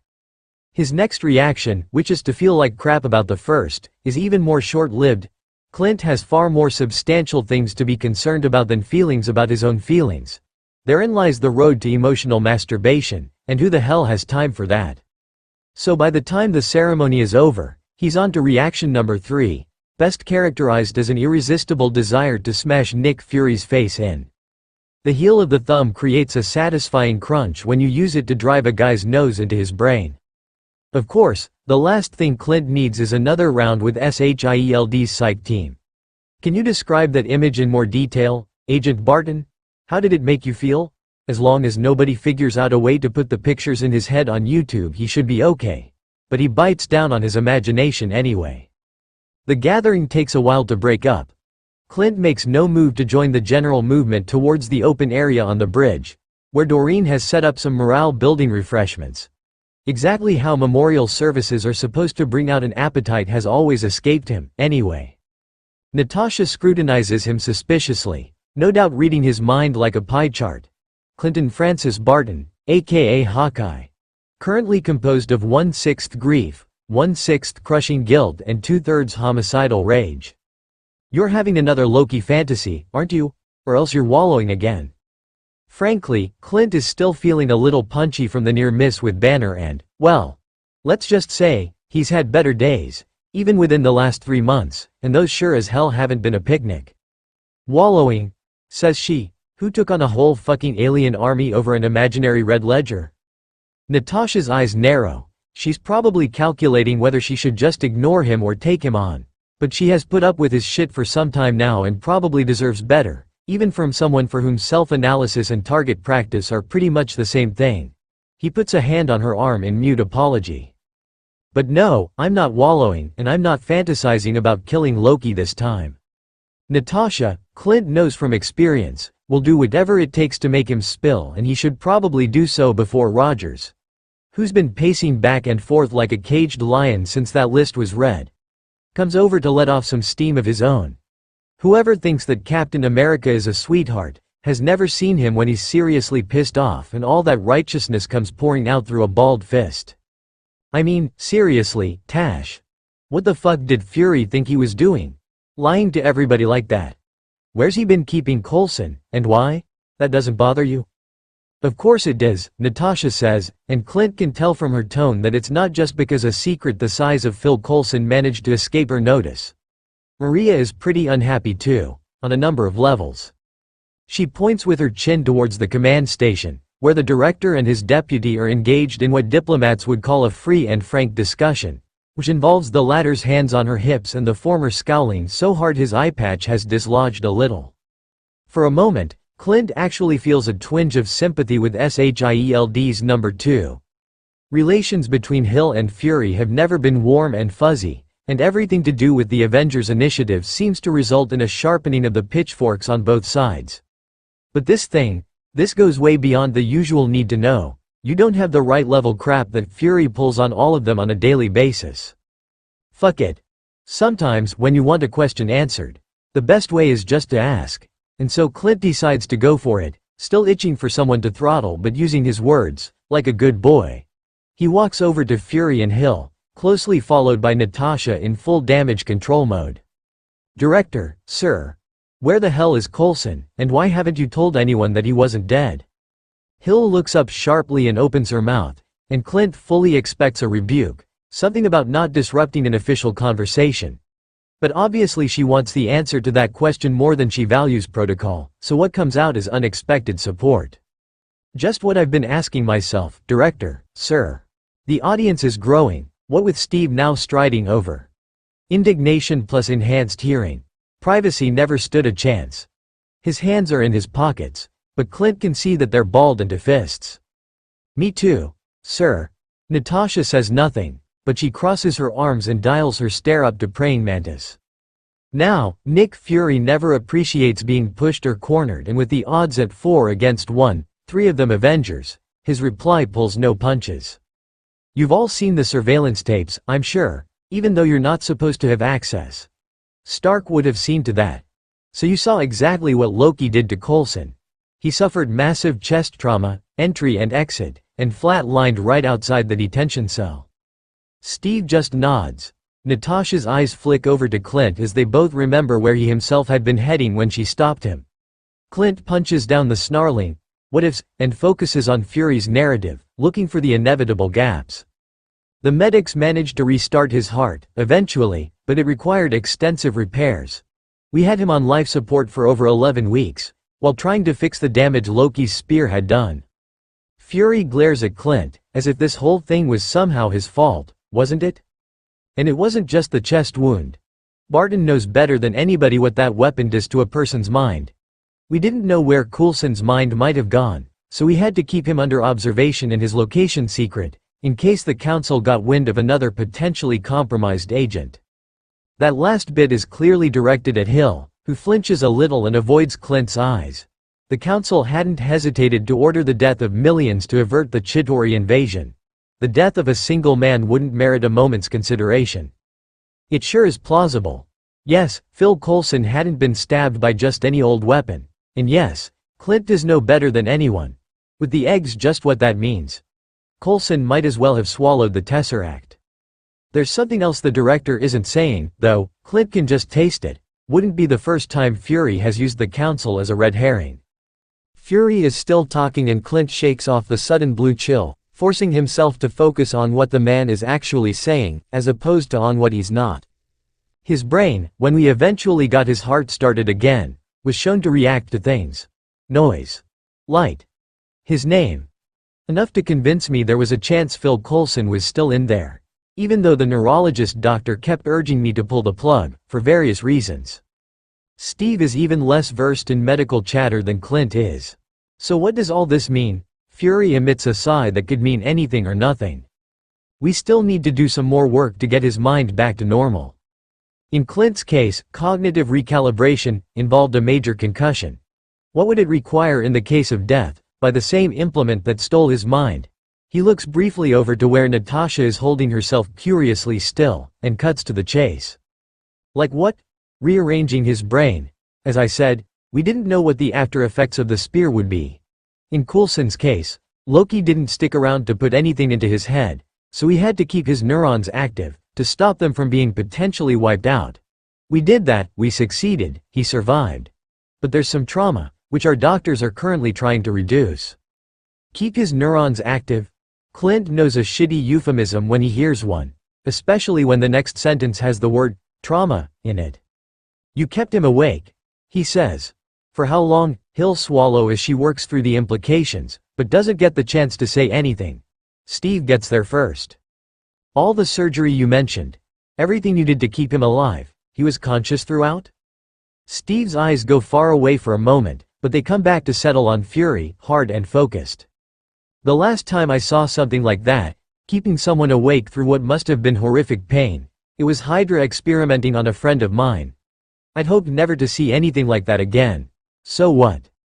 Natasha puts her hand on his arm to stop him. When she speaks, it's in a curiously flat tone. So now you're trying to change his memories, she says. Are you using Red Room techniques on him? We're giving him pleasant memories, Fury says. It's not exactly a no, judging by the way Hill shifts her stance, she has noticed that too. Steve, who has never heard of the Red Room, just frowns, trying to gauge by the other's reaction whether he should be more concerned than he already is. Fury's elaboration is not helping, but he doesn't sound defensive when he gives it. Like I said, we had no choice, and we're trying to limit the damage. Right now, Agent Coulson thinks is on vacation in Tahiti. Sunshine and warmth.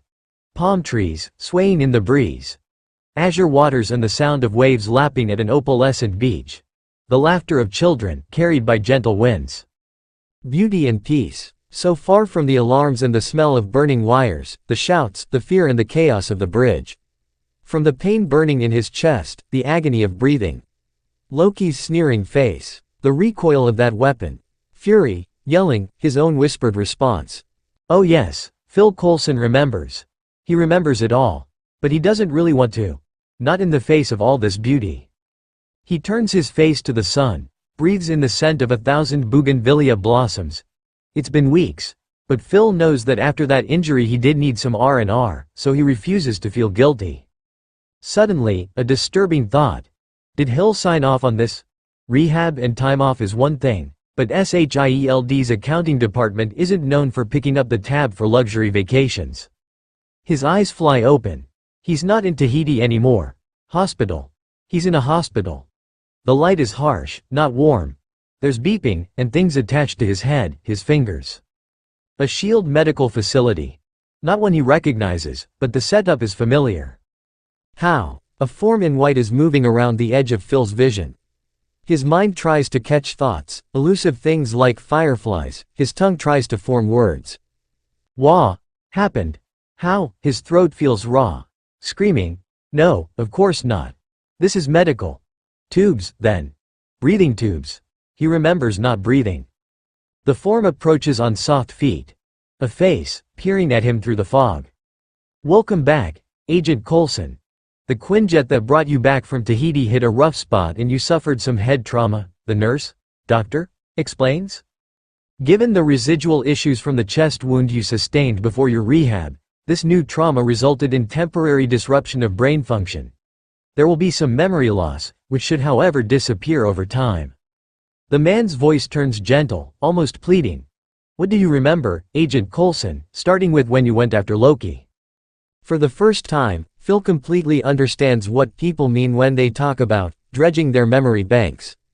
Worse, he feels like he hasn't exercised his vocal cords for weeks, and his head. Must have been some concussion. Loki had trapped Thor. I thought I saw him, but he wasn't real. Then I remember seeing the tip of the spear coming out of his chest. So this is how a pinned butterfly feels. He tries to catch the memory of Fury, bent over him, asking him, no, ordering him to stop dying, his own voice. I'm clocking out here, bosses. Not an option. No, it's okay. But it's not okay. Death is not an option.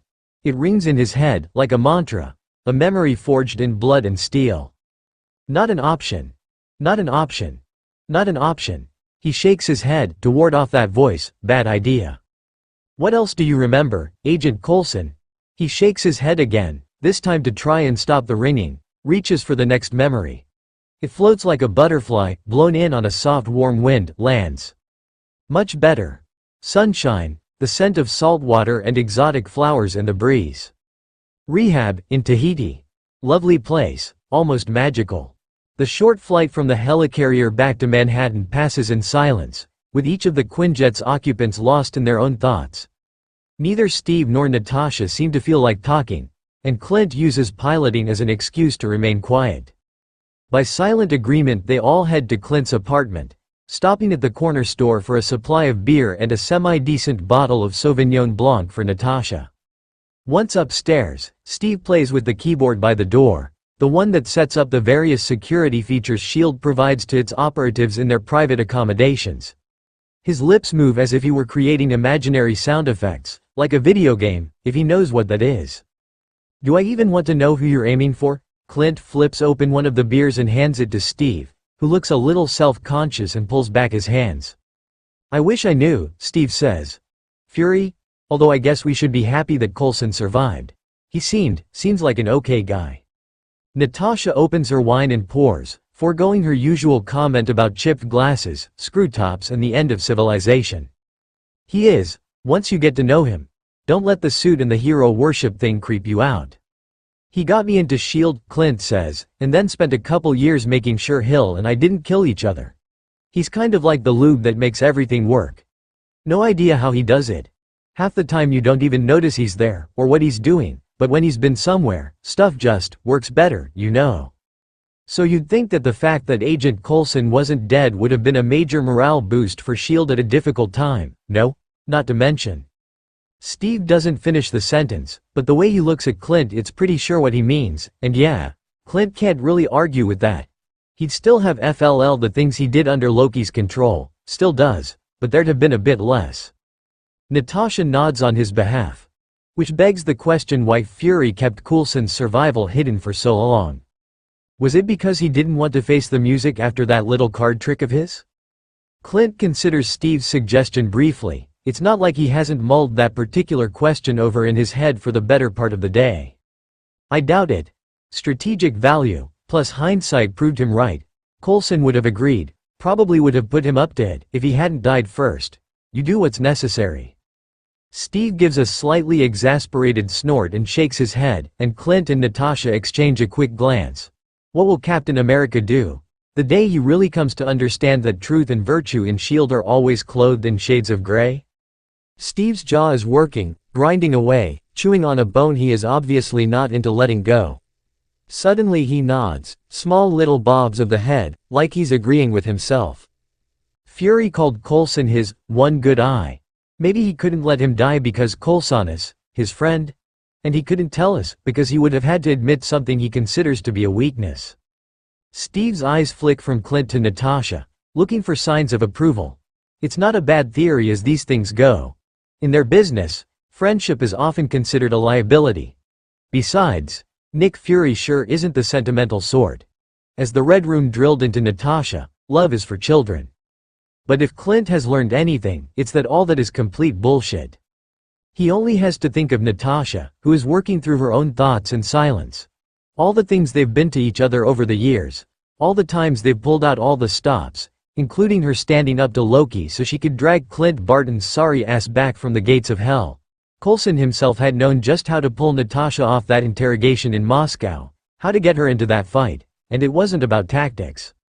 Steve, Bruce and Thor, and all the various and different pains they carry, hell, even Tony Stark, whose palladium-plated heart is pretty much pure gold inside, however scratched and dented, they all know it too. Clint is pretty sure. Having someone you can trust, not wanting them to die, that is not weakness, it's what gives you strength. Yes, Nick Fury knows that friendship has its value, even if only as a weapon of war. Clint shakes his head. No, if it was useful for him to admit it, he would, and did. Natasha seems to be on the same track. Fury is a practical man. I'm guessing he plans to put Coulson back to work, and wants to prevent a scene when one of his run into him in the coffee lineup at the hub. Clint weighs the argument. On balance, it sounds plausible. S.H.I.E.L.D. is a secretive organization, but every pair of boots on the ground has an iceberg's worth of admin support behind it. You can't keep someone as well known as Coulson hidden for long. Steve's eyebrows go up, but he doesn't argue the point either.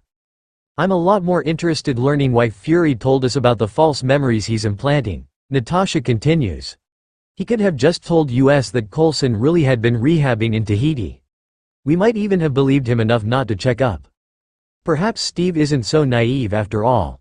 Maybe he wants us to validate the story to Coulson. Fury would know that you two, of all the people he knows, would tell Coulson that no one knew where he was.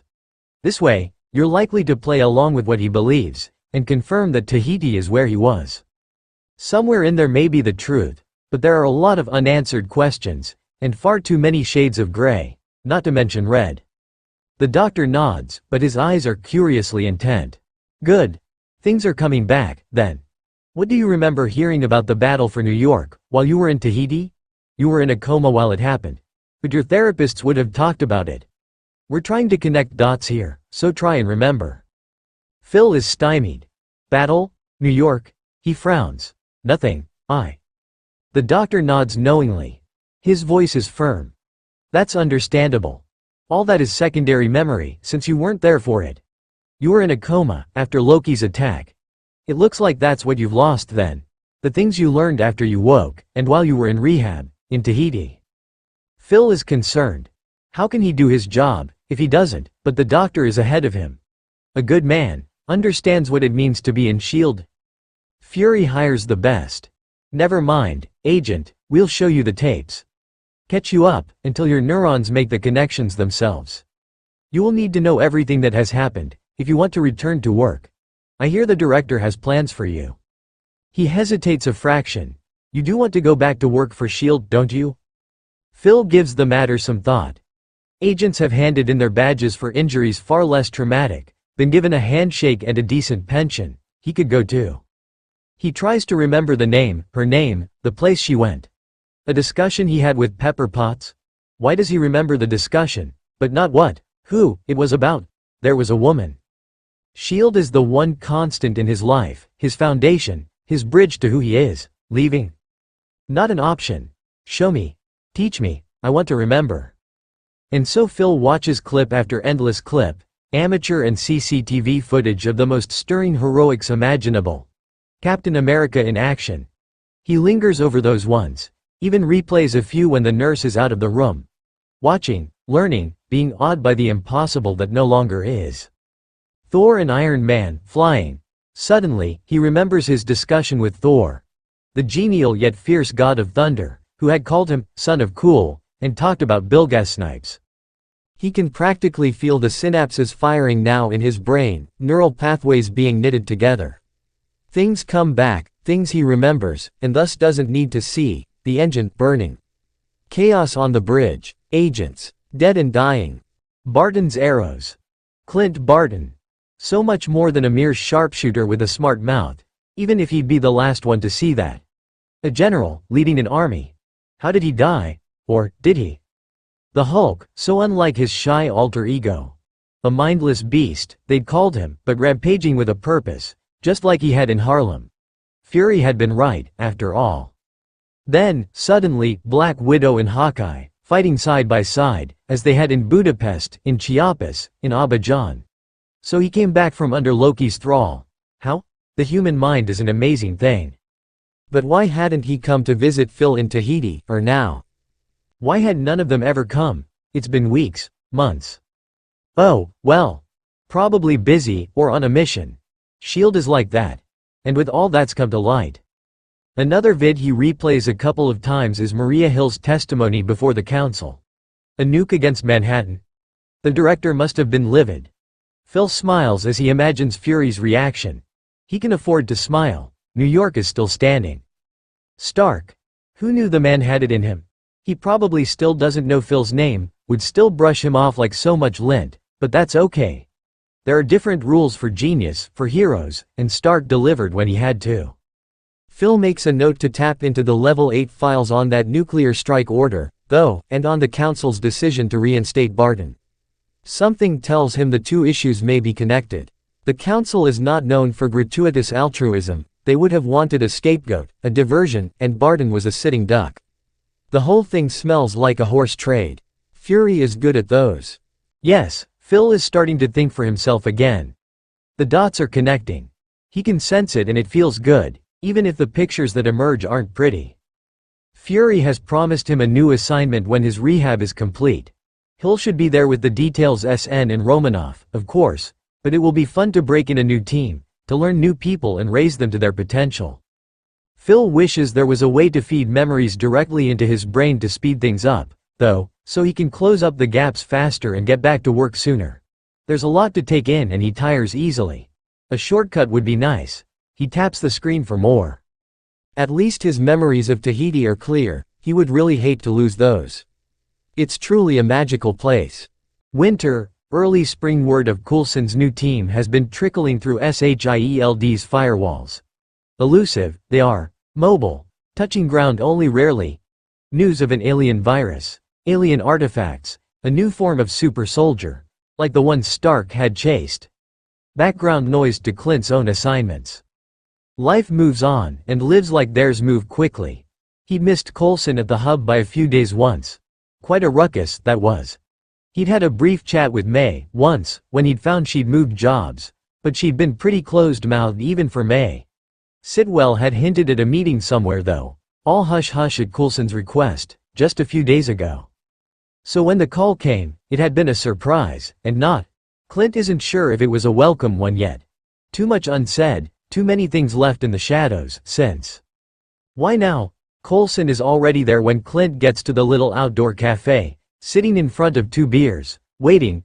After all that time, he seems eager for Clint's company.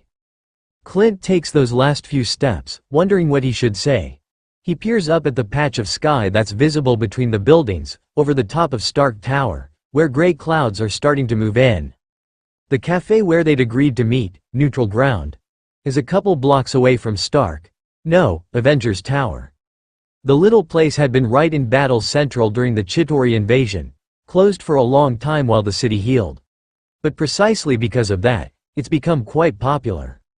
To make up for their losses, the owners have been keeping the terrace open pretty much year-round since, with heating lamps strategically located where the umbrellas would be in the summer. There have been a few unusually mild days, but now the wind is beginning to pick up, bringing colder, more seasonal air. Clint can feel it on his face.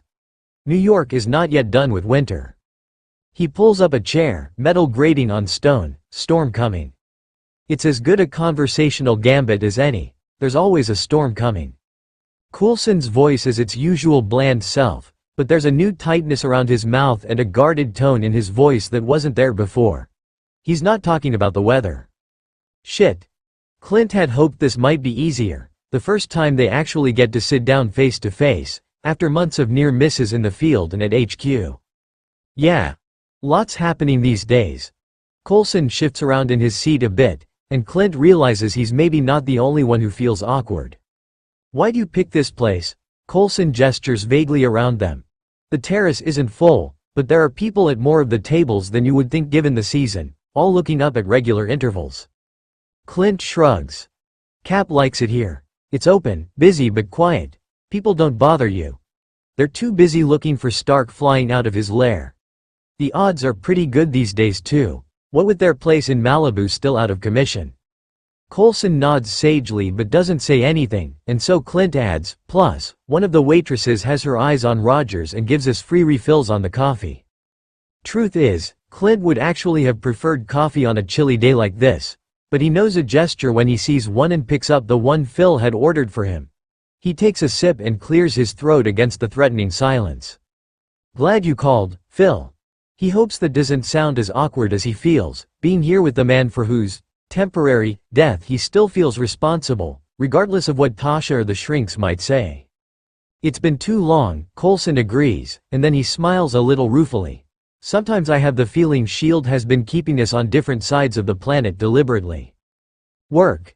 Yes, they can talk about work. S.H.I.E.L.D. is always a safe topic, and chances that someone's planted a bug in the small bouquet of plastic flowers on the table are pretty remote. Yeah, Clint seizes on the topic and runs with it. No shit. Especially with you having your own plane like a big shot. How's the new team working out, anyway? Last time I talked to May, she thought you'd all survived to Christmas, but not to invest in non-refundable presents. Coulson actually cracks a smile. That sounds like May. No, they're good. They're really good. Even Ward, guy's not a bad sort, but man, he needs to pull that stick out of his ass. Coulson smiles again, and turns his glass around in his hands. He's got that little glint in his eyes, the one that tells Clint some good gossip is coming. Some things never change. Coulson can dish with the best of them. He's been working on it. He and May. His voice drifts off, but his meaning is clear. Clint raises an eyebrow. Melinda May had been no stranger to post-mission adrenaline sex back in the day. Hell, he'd know, wouldn't he? But he thought she'd moved past that. What with her issues? Plus, he'd never figured her to go for the milk toasty sort. Must be more to Ward than he thought. Problem? He asks. Coulson purses his lips. No more than with you and Romanoff.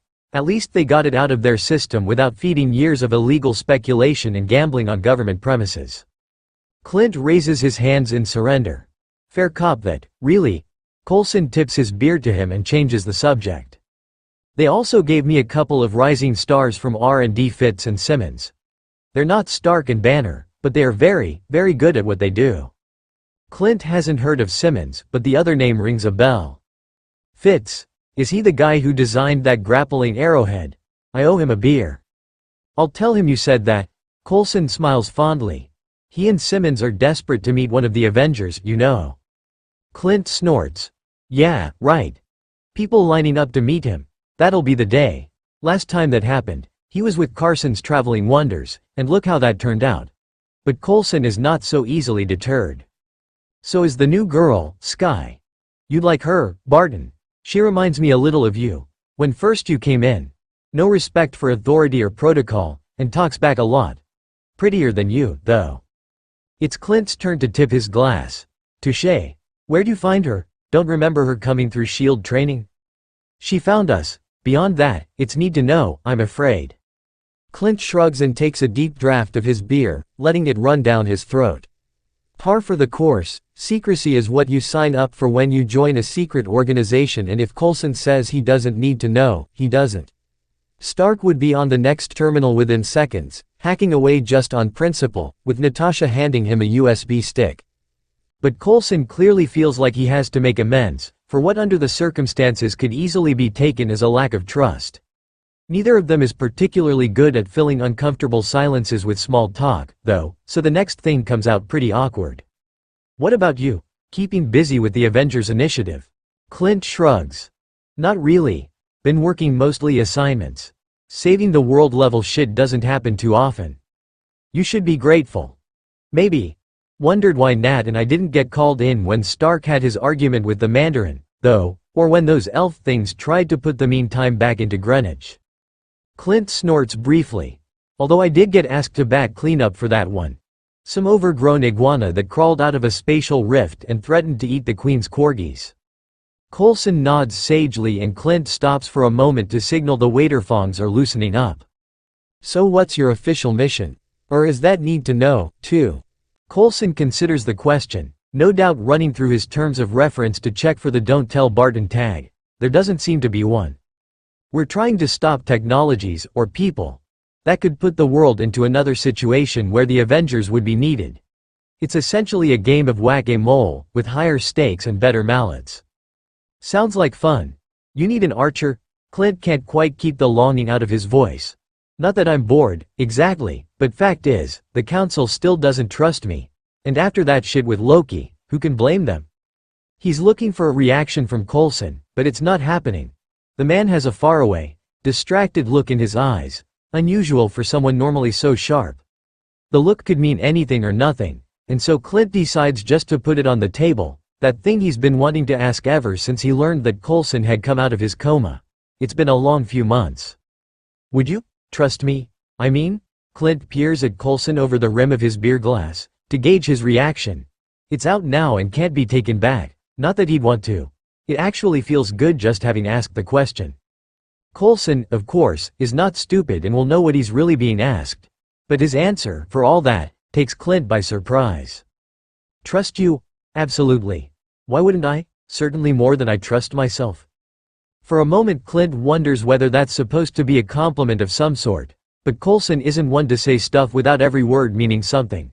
So it doesn't take Clint very long to figure out that this whole thing, Coulson asking to meet, after months of silence, that awkward 2 steps forward 1 step back dance they've been doing since they sat down, none of that is about Clint Barton. It's about Phil Coulson. And that last comment, well, that's basically an open door for Clint to barge right through. Coulson may as well have issued an embossed invitation. "Let me guess. You found out about Tahiti, then? Oh, and fuck you, Nick Fury, and the secrets you feed on." Coulson's eyes narrow almost imperceptibly and his voice drops a couple of degrees in temperature. Maybe he wasn't quite ready for the guests to show up yet. "You knew?" Clint doesn't flinch. "He's here now." "Yep. Also been told not to tell you. Not like I had an opportunity to lie to you about it though, is it?" He watches Coulson take that in. It's not as if he'd made any move to seek Clint out since his resurrection. He seemed to have been happy enough to disappear into one of SHIELD's bomb-proof stovepipes. Finally, Coulson nods. "They're good again. Fair enough. So what exactly do you know? What did they tell you?" "That your recovery was pretty traumatic. Fury said they gave you memories of a pleasant beach holiday to help you get over it." "Fury said?" "The man himself. Implied that we shouldn't mention it to you, because it would go against the whole point of the exercise, that you'd get traumatized right back. So why mention it to me now?" Coulson is back to his usual bland inquisitiveness, which Clint is pretty sure right now is an act. "You kind of brought it up, that whole trusting yourself thing? Wild guess. You want to talk about it, whatever it is." Coulson does that lip-pinching thing again. Maybe he's forgotten that Clint, even though he's mostly a shooter, has had some spy training. For a guy who's been called out, he recovers quickly though. "Yes and no, I guess." He leans forward now, trying not to look eager. "What else do you know?" Clint's antennae start to buzz. What else is there to know? Coulson slumps back. "That's level 10, he says flatly, but this time Clint isn't buying. "Bullshit. You have a right to know stuff about your own life, and to talk about it if you feel like it. And you obviously do. Your life is your secret to keep, not anyone else's. So if you want to talk, talk." Coulson's brief smile almost reaches his eyes. You and Sky would most definitely hit it off. Clint doesn't allow himself to be distracted. It's why you called me, isn't it? So what else is there to know? Based on what I've pieced together, somebody has found a way to bring people back from the dead. Why or how they decide whom to revive, I don't know. Well, we found some of the how, but only a part. And the reason all this is so bloody secret is what? Exactly, fear of overpopulation. The quasi-joke sounds lame even to Clint, and he's grateful that Coulson ignores it. Alien technology. Coulson falters a little, like his mind is stumbling over something. That doesn't seem like such a big deal to Clint.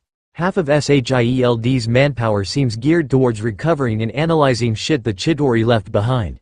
Can't have been what got Coulson so upset, especially given what his team does. And they don't exactly ask those they work on whether they want to be part of the process. Clint is tempted to mention that maybe that's because the people being worked on are, well, dead, but he senses that they're getting closer, and that this isn't the time for smartass remarks. Sure enough, Coulson continues, staring into his beer as he does. Once it got started, and I woke up, the procedure was extremely unpleasant. I remember asking them to let me die. Begging them. Many times. But they didn't. And he falters a little and stares into his beer. It was pretty awful. I assume that's the memory they tried to erase with Tahiti. Clint's mouth goes a little dry. He's not really the kind of guy people tend to share intimate confessions with. And this one's a doozy. So there has to be a point. There's always a point with Coulson. May as well get to it. So why are you telling me this, Phil? You've been there. You know what it's like. Right. I didn't die, although I sometimes wished I had. Not the most useful answer he could give, either. But damn it, Coulson frowns at him, his polite way of calling bullshit. But you know what it's like to have someone else inside your head, and make your decisions for you. Oh yes, Clint does. Don't do that to yourself, Clint. That was Loki. As if that explained everything. You had no choice, Agent Barton. It pretty much sucked. Coulson actually manages one of his small smiles. That's an understatement. For a moment, there's silence, interrupted by the waitress who must be wondering how long two grown men can make a single glass of beer last. It's getting chilly, and so Clint asks for the coffee he'd wanted in the first place. Coulson, to his surprise, goes for a scotch. The waitress disappears to fill their orders, and Coulson looks at Clint in anticipation. He obviously wants more. Clint chews his lips. There's stuff he hasn't been too forthcoming with for the SHIELD shrinks, and that he's only told Natasha, who needed to know. Then again, there's all the weeks and months he'd been beating himself up over Coulson's death that wasn't, and this is probably as good a way as any to get rid of some of the red in that particular ledger. Of the two of us, it sounds like you had the shittier deal. During the control part, I mean. Loki made me want what he wanted. I didn't fight. Didn't ask to be let go. I just did. But you had an alien entity inside your head. I had a megalomaniac asshole in my head. His brother's okay, alien or no. Coulson waves him off. Funny that. Normally he's the detail guy. Now that he's started on this line of questions, he seems keen to get to the end. So how did you get over it? You mean, over Loki? Coulson shakes his head, almost as if he thinks Clint is being deliberately dense. Maybe he is. Not having a choice. Being controlled. Having your will taken away. I guess in my case they tried to paper it over with false memories, and that has now failed. How did you get past it? You had no choice, Agent Barton. That's what everyone's been telling him. You had no chodiction, a pat on the head. Well, fuck that. Wish it were that easy. A different voice comes into Clint's mind, unbidden. A shard of a memory, something he'd once overheard, perhaps? The horrors. They are a part of you, and they will never go away. Whoever said that sure knew a thing or two about what's true, more than any shrink ever could. Clint grinds his teeth. This is getting pretty personal. He looks up at the sky, but there's no answer in the clouds, and he fucking owes Phil. Truth, I haven't gotten past it. I mean, I'm responsible for the deaths of some good people. Including yours. You don't forget that, and you sure as hell don't get over it, no matter what Psych says. But you're okay. You're functioning, compared to what I hear of Dr. Selvig. Says who? Selvig's an untrained civilian. Clint doesn't quite manage to keep the sympathetic contempt out of his snort. Plus, I got to kill things right after. A lot of things. Knocked Loki off his sled, and thanks to Jarvis, I got to watch what Banner, the Hulk, did to him. I'm a shallow guy, so I guess that was pretty cathartic. I'll send you the video if you like. He pauses, but only briefly. The truth is, I still have nightmares. They're getting fewer, but they're still there. Ultimately, you gotta take each moment as it comes, and deal. Maybe that wasn't the most coherent of speeches, and it seems like Coulson was hoping for more, but that's all Clint has got for now. He searches the other man's face to gauge his reaction, sees nothing but disappointment. What did he expect? A magic bullet? The Clint Barton version of Tahiti? Mach 7? Maybe it's time for a question. So, tell me, Phil. Do you regret being alive? Coulson looks at him, puzzled by what may sound a bit like a change in topic. The choice they took from you. That was to die, right? You wanted to die. And now you're alive. So tell me, would you take that back? That question doesn't seem to have occurred to Phil, and he frowns for a while in silence. Maybe he's running through some of the things he's done since he woke up. Clint hopes, for Phil's sake, that the ledger comes out positive, but given what the man has said about his new team, it's almost bound to. No, he says finally. I wouldn't. There are things to be done. Clint leans back in his chair and suppresses a grin as he takes the cup from the waitress, who has appeared out of nowhere. Steve really should make a move. She seems sweet and decent, just what the good captain needs. See, he says. There you are, then. Coulson actually looks a little bit pissed off, like he's been dismissed or something, and so Clint explains. You got screwed over. No argument here. That whole Tahiti thing? Pretty good indication that someone wasn't playing entirely for the home team when they did what they did. But you came out the other end, and that has to count for something. Phil doesn't look like he's ready to buy it, but he came here for a spot of Hawkeye wisdom, such as it is, and that's what he's getting. Take it or leave it, especially now that Clint thinks he's figured it out. Like Natasha said, we're dealing with magic and monsters here, nothing we've been trained for. Whoever they are, Fury or whoever else. They shouldn't expect you to be grateful for what they did to you, even if you're okay with being alive now. So kick him in the balls when you get the chance. And in the meantime, you better keep doing what you've been doing, because this stuff. He gestures vaguely towards the darkening sky. It's not going away. Coulson seems to have determined something, because he suddenly nods and lifts his scotch vaguely in Clint's direction. Here's a small smile starting to bloom in the corner of his eyes. I assume you're right about that, Clint. None of this will ever go away. But then, I guess, neither are we. Phil takes a deep breath. Thanks for that. I needed a bit of a different perspective. You see, it's not just me. I'll need to have this conversation again at some point. With members of my team. Ah. Of course. All coming clear now. Coulson isn't the sort that would have this kind of talk. About seriously personal shit. Just about himself, closed book that he is. Or would he? Well, it doesn't really matter, does it? Because it really was useful, for Clint, too. Clint sips his coffee, mentally following the caffeine as it courses through his veins. Nat always makes fun of him when he says that. But if you don't have any super serum to rely on, you have to take what you can get. They're sitting in silence when the first raindrops hit. Clint cocks an eyebrow at Coulson, but neither makes the obvious suggestion to take things inside. Maybe they're done, anyway. Looks like that storm's here, Clint says. Coulson lifts his eyes to the gray and heavy Manhattan sky, to that spot above Stark Tower, from which not so very long ago an alien army poured forth in the name of the god of lies. Could be worse, he shrugs dismissively, even as the drops start to splatter on the Formica tabletop. Clint follows his former handler's gaze, squinting a little to keep the water out of his eyes. Yep, he says, it sure could. He breaks into a small, slow grin. Could be snowing.